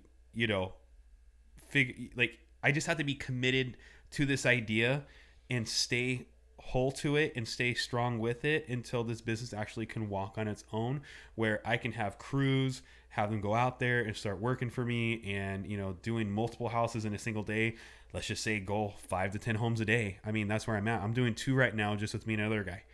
If I had 2 more trucks and I had 4 more people, the possibilities are fucking endless, and that's where I want to be. Jonathan Davis is someone that my kids are proud of in their father for what they've provided for them, and that's where I'm at. Yeah, so, that's a good goal, right? Yeah, it's a good goal to have. You said 5 houses a day. Yeah, well, okay. More. Yeah, five plus. Yeah. Right. What will that equate to a week? You're talking like house wise or money wise? Money wise. God. So yesterday alone. No, was it yesterday? No, 2 days ago. I did almost 1,000 in just one house, and that took 5 hours to do. $1,000. Yeah, but that's gross. So basically, let's just say, God, I can clear 2,500 a week if I want to. Okay. Really gross? Gross, yeah. Okay, so your first goal net should be 10 a month. 10 a month, exactly. That's your first. You said goal. Net. Yeah. So gross, I don't know. That probably looks like 15, 16K. Right. But netting. You're netting 10. You're bringing home 10. You're either to put that in your expenses or in your business. Last month, gross, I had 13. So good, you're on your way. But it's just right now I'm like a little slow this summer. But I had like 2 days ago was pretty amazing to have $1,000 a day on just one home. Yeah, that's usually like 2 homes for me. But I upselled the crap out of that house.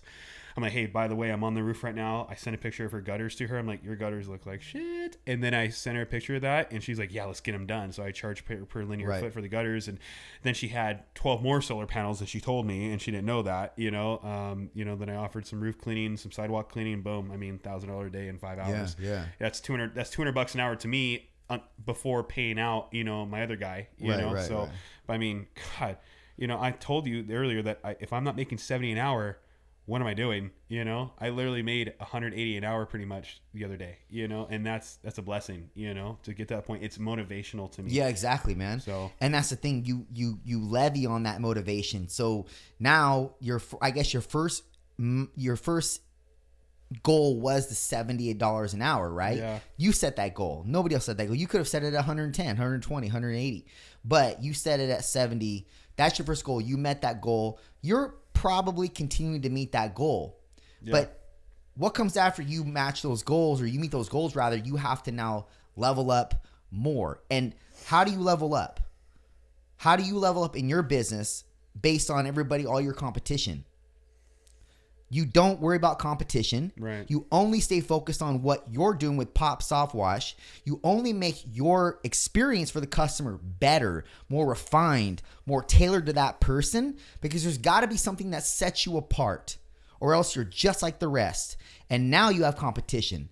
But you're in the market where you can have zero competition because you're so different from everybody else, even though you just window clean. It's not about the window cleaning business. It's about what experience you give people when they interact with you, because that means everything. Right. It's not about just because I can showcase how to do a deadlift or a squat and fix technique and shit with my eyes behind my, basically with my, what's that expression? My eyes.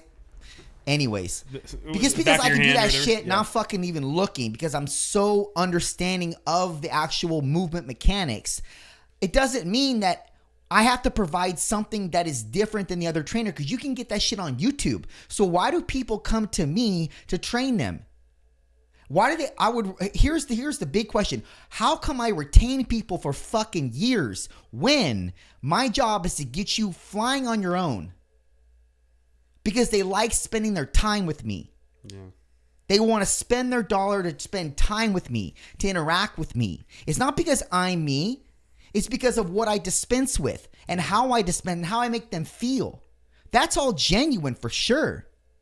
But it's a part of the experience. So if you're not giving them that same experience when you are with the customer, and they don't feel that authenticity, or they don't feel that they don't feel like you care. Right? And you're just there to do a job. Well, then they're not going to pay the premium dollar. And then you can't carve out your name in the industry as a premium window cleaning service. So now you're just defaulted to all the rest. Right. And I don't think that's your directive in this, or rather your mindset in this pursuit. I think you want to be one of the best, if not the best, in the area. Amen. But you have to section yourself out from the rest. And how do you do that? Right. And that's just being that top quality service and giving that experience, like you said, to the customer, and just being that top shelf company. Like, that's what I want to be. Like, look how many car detail companies are out there. I can only name a couple right now that I actually give two shits about, because they actually give that top quality service, right? The others, they're literally just out there just to make a buck and having the cheapest price possible. And that's what I don't want to be. Like, I want to be able to be that top shelf service and offer those array of services to people where I'm taking all the money, but the people that want a top shelf service, and I love how you say earlier about your personal training about having your clients fly on their own, right? I wish more personal trainers were like that, because personal trainers, I'm sure we've seen them in this area where they don't care if you have them, if they teach them to fly on their own. They just want them to come back because maybe they're just not giving that top shelf service like you are, right? But for you to give that top shelf service, but be like, hey, I don't want you, I should be able to teach you to do this on your own, but because you offer that top shelf service, right? There's days where I'm working out and I need somebody to help motivate me. And that's something that Justin can be for somebody as a personal trainer to their client, and be able to provide that elite service to them. And they've been already ready to be on their own for the last couple of years, but they're still coming back to Justin because he offers that top shelf service, and that's motivational, being able to offer that service. Like, I have reoccurring clients that I've already done probably 4 or 5 times already. Right. And that's awesome, because they could easily go hit up somebody else. But because I gave him that experience and I gave him that great attitude, and, when I come back, I always do a walk around the house, make sure that all my streaks are cleaned up, make sure that everything's picked up. I'm not leaving any water residue on the window seals or anything. Like, those are those things that people are looking for. Mm-hmm. And they're also looking for me. The biggest thing for me, that's why it made me, when I say successful, I would say just better standing with the business than anyone else in this area, because my social media appearance is so strong when it comes to this business that it's my resume. Like that is what I consider my social media appearance. It's like people nowadays, like our age, that are now going to be owning homes, right? They don't give a fuck about looking at the Tribune. They don't look at newspapers no more. They're looking on Facebook, TikTok, Reels, Instagram, Snapchat, all that stuff. That's what people are hiring. Of course, you can go place your Google and Yelp ad. I don't know how many people on my Google Yelp are under the age of 60 years old. None. Everyone else under the age of 60 is using social media platforms. So me having that social media appearance is why I'm better than all these other companies that are out there right now. And if I can give any advice, if they're watching this, better get your social media appearance up because I'm beating you right now. And, you know, and that's how it is. So I just, you know, again, I just want to offer that top shelf service. So, bro, I appreciate you for everything that you've, and when I say this, taught me. And when I say teach, like you literally always portrayed this top shelf person to me that literally this person is so genuine and has such a big heart and is so motivational and inspirational that literally like that is how I want to live my life because of people like you that have always given that top shelf friendship and that quality of a friend that you are to me all these years when I come in and I say hi. I mean, you remember me being, you know, 60 pounds heavier, you know, not too long ago. It's just like, I did not look good at all, you know, but having people like you in my corner and being as motivating and inspiring as you are, even during this podcast, like how much I've just picked up and just learned from you, you know, as a person and seeing how successful you are only makes me want to be a more better and successful business owner and person alone, you know, so, and that goes far. So thank you, bro. Yeah, of course. This is my redemption, you know, literally from where I was years ago. Like this is my time and there's no going back on this. You know, this is literally my final time where you're going to be seeing Jonny Davis go back in the dark, right? I'm now just going forward. So this is my redemption. This is my rebuttal. So this is what I'm doing to better myself. So you're doing an awesome job, man. And you know, there's some differences with training and window cleaning, obviously, but the one thing that I would say that's been very liberating for me and probably been, to some degree, a little bit of what I can formally levy on is the fact of why if I have any success at all, this is the reason why. It's because at least in my business, it's only about being personal. Training exists probably like 4 or 5% of the equation. People are not going to come back to you if they don't like you. Right. If they don't like spending time with you. Well, if they don't like you as a window cleaner, it doesn't matter how good your job is. They're not going to call you back because they just don't want to interact with you. Because at the core, you're dealing with humans. You're not dealing with robots. Yeah. So that makes... It's one thing to attain. It's another thing to retain. Right. And retaining is a lot harder if you're not cut out to be in the business that you are in, and you can just provide one quick shot service, and then that's it. Right. But you need retention. We all need retention. You know, I say that I want my clients to fly away, but here's the thing: they just don't want to fucking leave the nest because they're not. Even though they have tools, etc., to do this thing on their own, they don't want to because they might falter on themselves, but they know they're not going to falter on me. They're not going to disappoint me. Right. But that's sort of an accountability I hold to them. And then they keep me in the rotation because that keeps them accountable as well. But it's if more people, and this goes for real estate, this goes for the service industry for sure.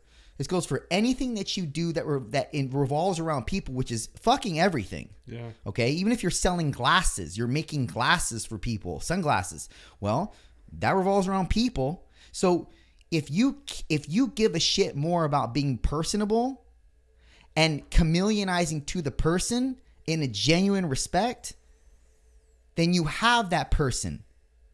It has everything to do with the way you speak, how you're able to receive the person, what you dispense back with, body language, eye language, etc. All these things are very, very important. Now, if you're not a people person, it may not work in your favor, right? You may need a front runner. You may need someone in the front end to deal with people. Right. But every successful business, I would honestly go on a ledge and say this, that every successful business has to have an owner that they like to do business with. Right. Or else it's not going to be anything, man. Because even if you're a top flight anything, if you're unrelatable to people and you're a prick and you're not empathetic, etc. Now, look, there are times when I'm not empathetic, but for the purposes of the conversation, that's based on the person, their circumstances. If I believe that they need empathy in that time or they need a dose of reality. Right. There's a difference. And I make that distinction in real time in the conversation based on the emotion or the mood that the person's displaying to me and I'm getting feedback from, and then I'm delivering. But that's all dependent on the person, the circumstance, the situation, etc. But if you're able to delineate that in that regard, then you'll be very powerful in the trajectory of your business, in the evolution of your business, in the curation of your business, etc. But if you're not, and you crumble, or you don't know what to do, then I would argue that you have a sooner expiration date. Yeah, I agree with you on that. You know, that's one thing, is learning the sympathetic and empathy, you know, having sympathy and having empathy in the process of my growth, you know, and that this whole time I was so worried about my story, my image, and wanting to get that story out that it was so unattractive to clients and friends and family of mine, where everyone has a fucking story they want to say, you know. I just told a little bit of a cliff note to mine just because, you know, it was brought up, but you know, everyone has a fucking story. And if everybody just kind of dropped that image, or that their life purpose is to tell their story, you know, having more sympathy and empathy, like, you're just going to go a far way, you know. And I listened to a podcast, and I remember you brought up the word about being humble, and then that guy called you out on it. And, you know, humbling is, you know, lowering yourself to other people, right? And well, the problem is there's 3 definitions to humble. Okay. And he mentioned the 3rd definition. Got it. So he didn't mention the first iteration of the definition. This was you're talking about Brad Lee, right? Yeah. So he mentioned the 3rd iteration, I believe, of the definition. If you Google or your Webster's dictionary, right, humble, there's 3 iterations of the word humble. Yeah. In terms of defining it. And he clarified 1 iteration, and the iteration that I don't know if I had mentioned it. It's a long time ago since that podcast was done, but I can't remember if I said it or I was thinking in my head, but what I was thinking was the first iteration. And so I guess we're both right and correct in terms of what the definition of humble means. Right. But it's how it was used in context matters. But both those iterations were there, what he was saying and what I was thinking or what I said. But anyways, I don't mean to cut you off. Yeah, no. I just, for me, like, what I took from that podcast was not lowering myself, you know, below people, because it was important that for me, like, I not only focus on my family, but focus on myself most of all, because, you know, I was so helping my family and helping others and not worrying about my mental health check and, you know, things like that, where, you know, once I got that fixed, you know, in a sense, I'm still working on it. I think everyone's still working on themselves every single day, that having that sympathy and empathy, that empathy for other people and the sympathy for yourself, you know, that I grew a lot from that, and that has just made me into a better business owner. Same time, not lowering my prices just because you have a sad story. You know, it's just one of those things where, you know, being that genuine business owner and having that top shelf service is just what has given me just one foot step ahead than other businesses and stuff. So, you know, like I said earlier, I mean, this is my redemption. If you would have known me 5 years ago, by the way, do you still have people that hit you up, or not hit you up, but still tell people, well, don't trust that guy, you know, that guy's bad news, or that guy's a shithead, or he's an asshole, you know, from like the 10 years ago, they might've known you, you know, cause I remember people like, you know, we won't go into names or anything, but like, I know that, you know, it's happened to me where people are like, well, this guy 10 years ago, like, you know, can't trust him, you know, or, you know, he's bad news, or he's fake, you know, like, Of course, you know, maybe I was, you know, maybe I wasn't the best person I was 10 years ago, but if you would have known me then, And if you actually get to know me now, I'm completely transformed, like who I am as a person. Sure. Like do you still at all get that like around like? No, it's fizzled out. It's fizzled out. I was a punk ass in my teens and early 20s, you know, but I was still conscientious about what I did. Got it. So, and I never drank or smoked or anything, so I was never inhibited by any substance. So I was able to make a little bit better decisions with my free time. Interesting. But that being said, I still I was conscious about what I did, but I still was also a shithead to some degree. And, you know, when it came to, I don't know, you know, talking to somebody or what have you, but that was more like in my teens, like high school, man. Like, you know, I really started thinking really hard about it last night because, you know, there's still people out there that are like, yeah, I don't trust this guy, you know, whoever I was 10 years ago, you know, just some douchebag, you know, and one or two or five.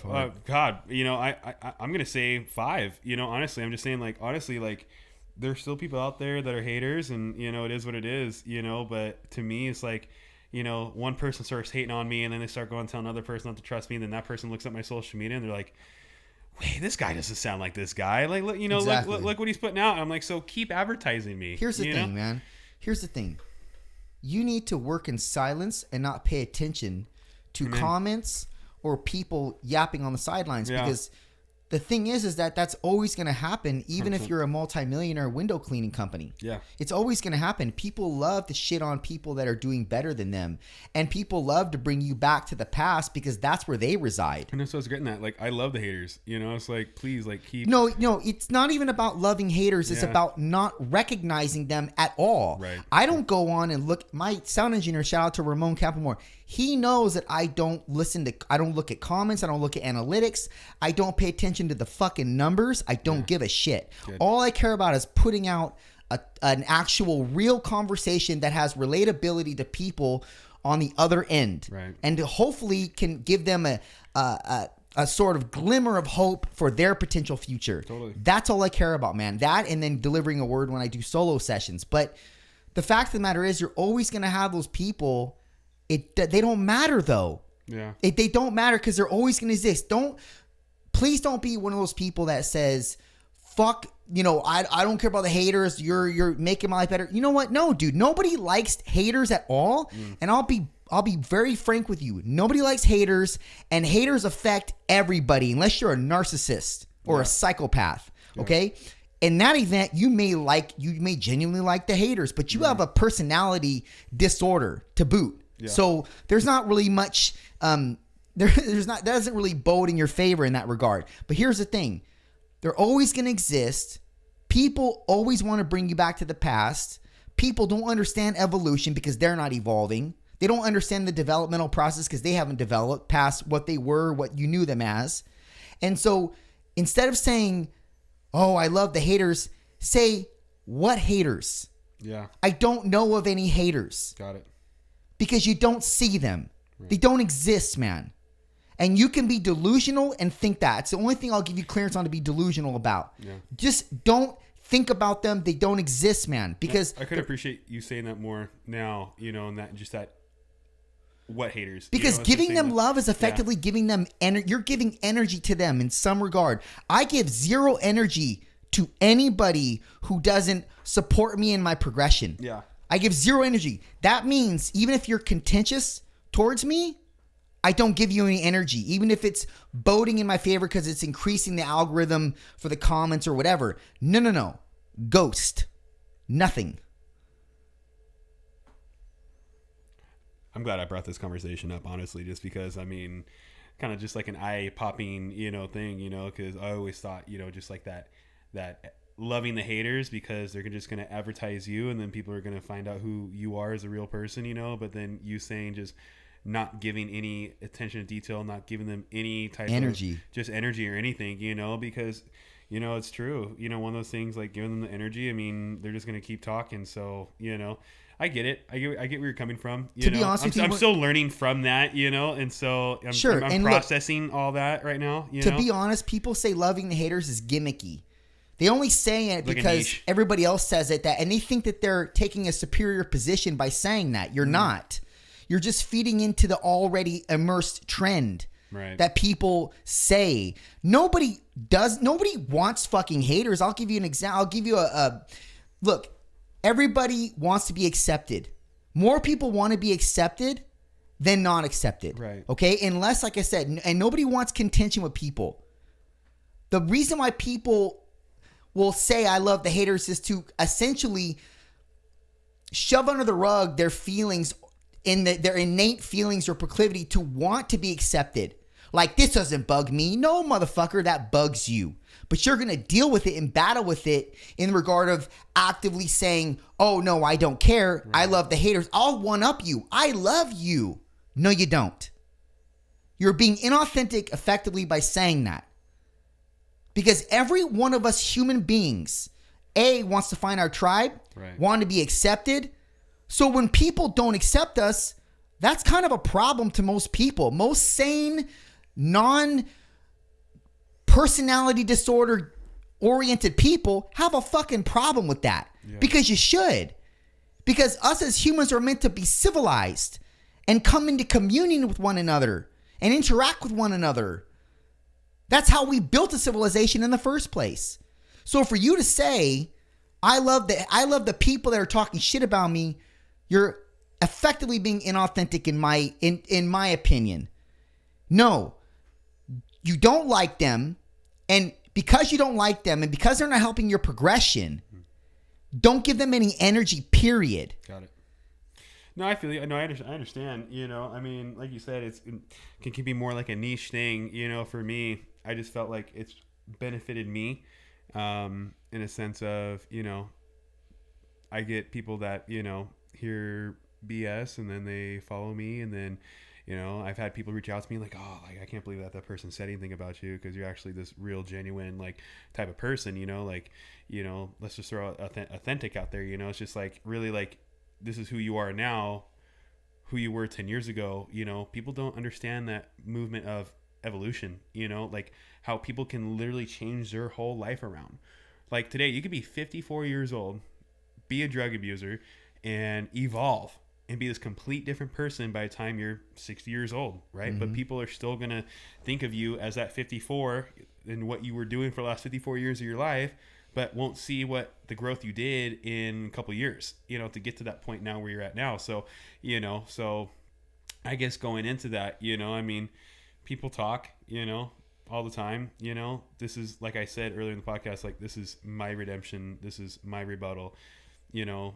Of course, you know, at one point in my life, like, what people had to say about me affected me so bad. Like, literally, like, of course I didn't want anybody to talk shit about me.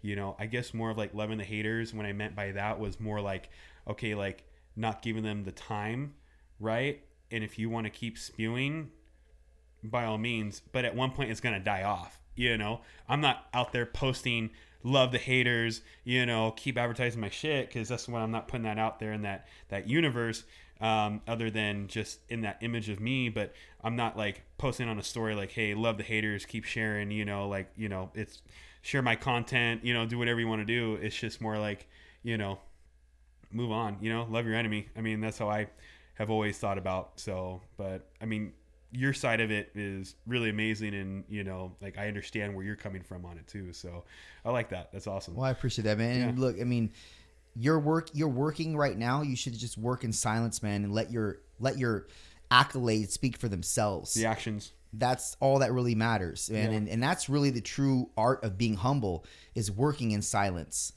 and not having to promote this specific bravado that is not you. The bravado will invent itself if you pay the energy requisite of developing that bravado. Does that make sense? Yeah. Now, when you say just work in silence, you know, that's something I'm still trying to hone and understand, because, you know, I learned from other people's actions, you know. I mean, that's kind of like what we touched based off in the first part of the business, or first part of the podcast, was like things like, you know, I posted yesterday on my story, like, where I was before with that ugly E350 to where I am today. Like, is that in a sense not working in silence, or is that do you think that's helping my business? Is just showing like before and after? Like, No, what do you, I think what do you that's mean by? fine. Okay, cool. Yeah, Like, yeah. trying to understand, like, you know, like the working in silence part. Working you know? in silence is essentially you being humble at all times, because people that work and they're loud about it, they only want to develop more of a crowd. Yeah. But when you're in it for when you're in it for not the crowd's sake, not clout sake, but development sake, provisionary sake, Right. being your better version, or at least the version you could be, that's what matters, man. I'll give it to you like this. If I ever get ready for a bodybuilding competition, you won't fucking know about it.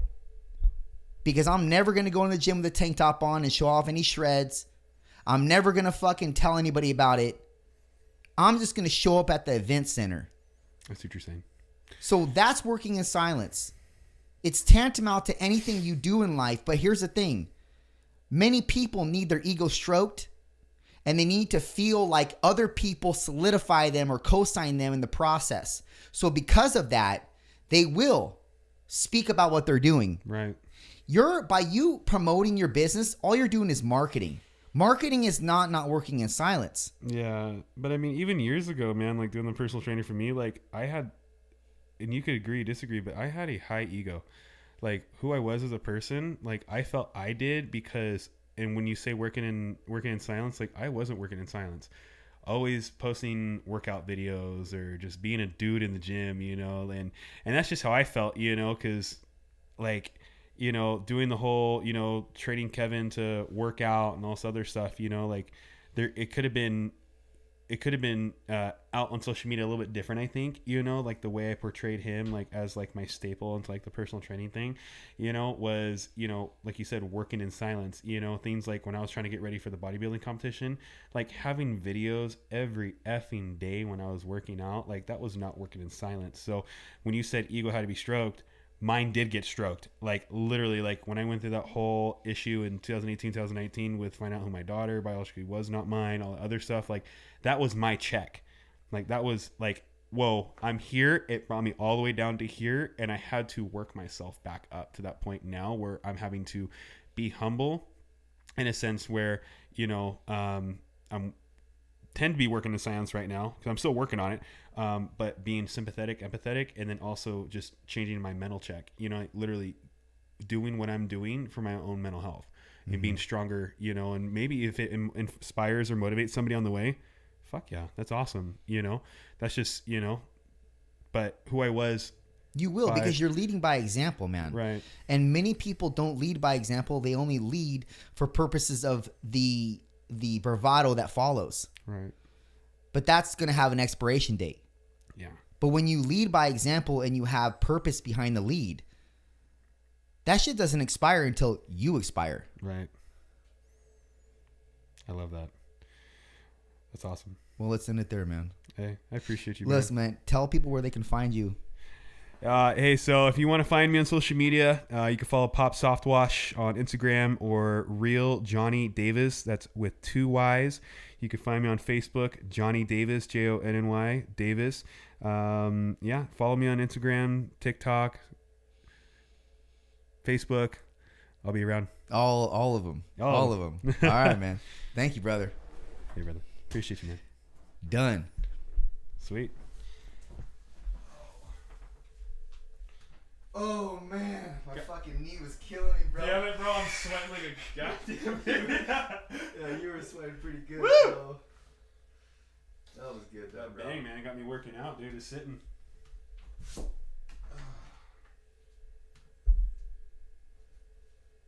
I don't know how you do those fucking legs, bro.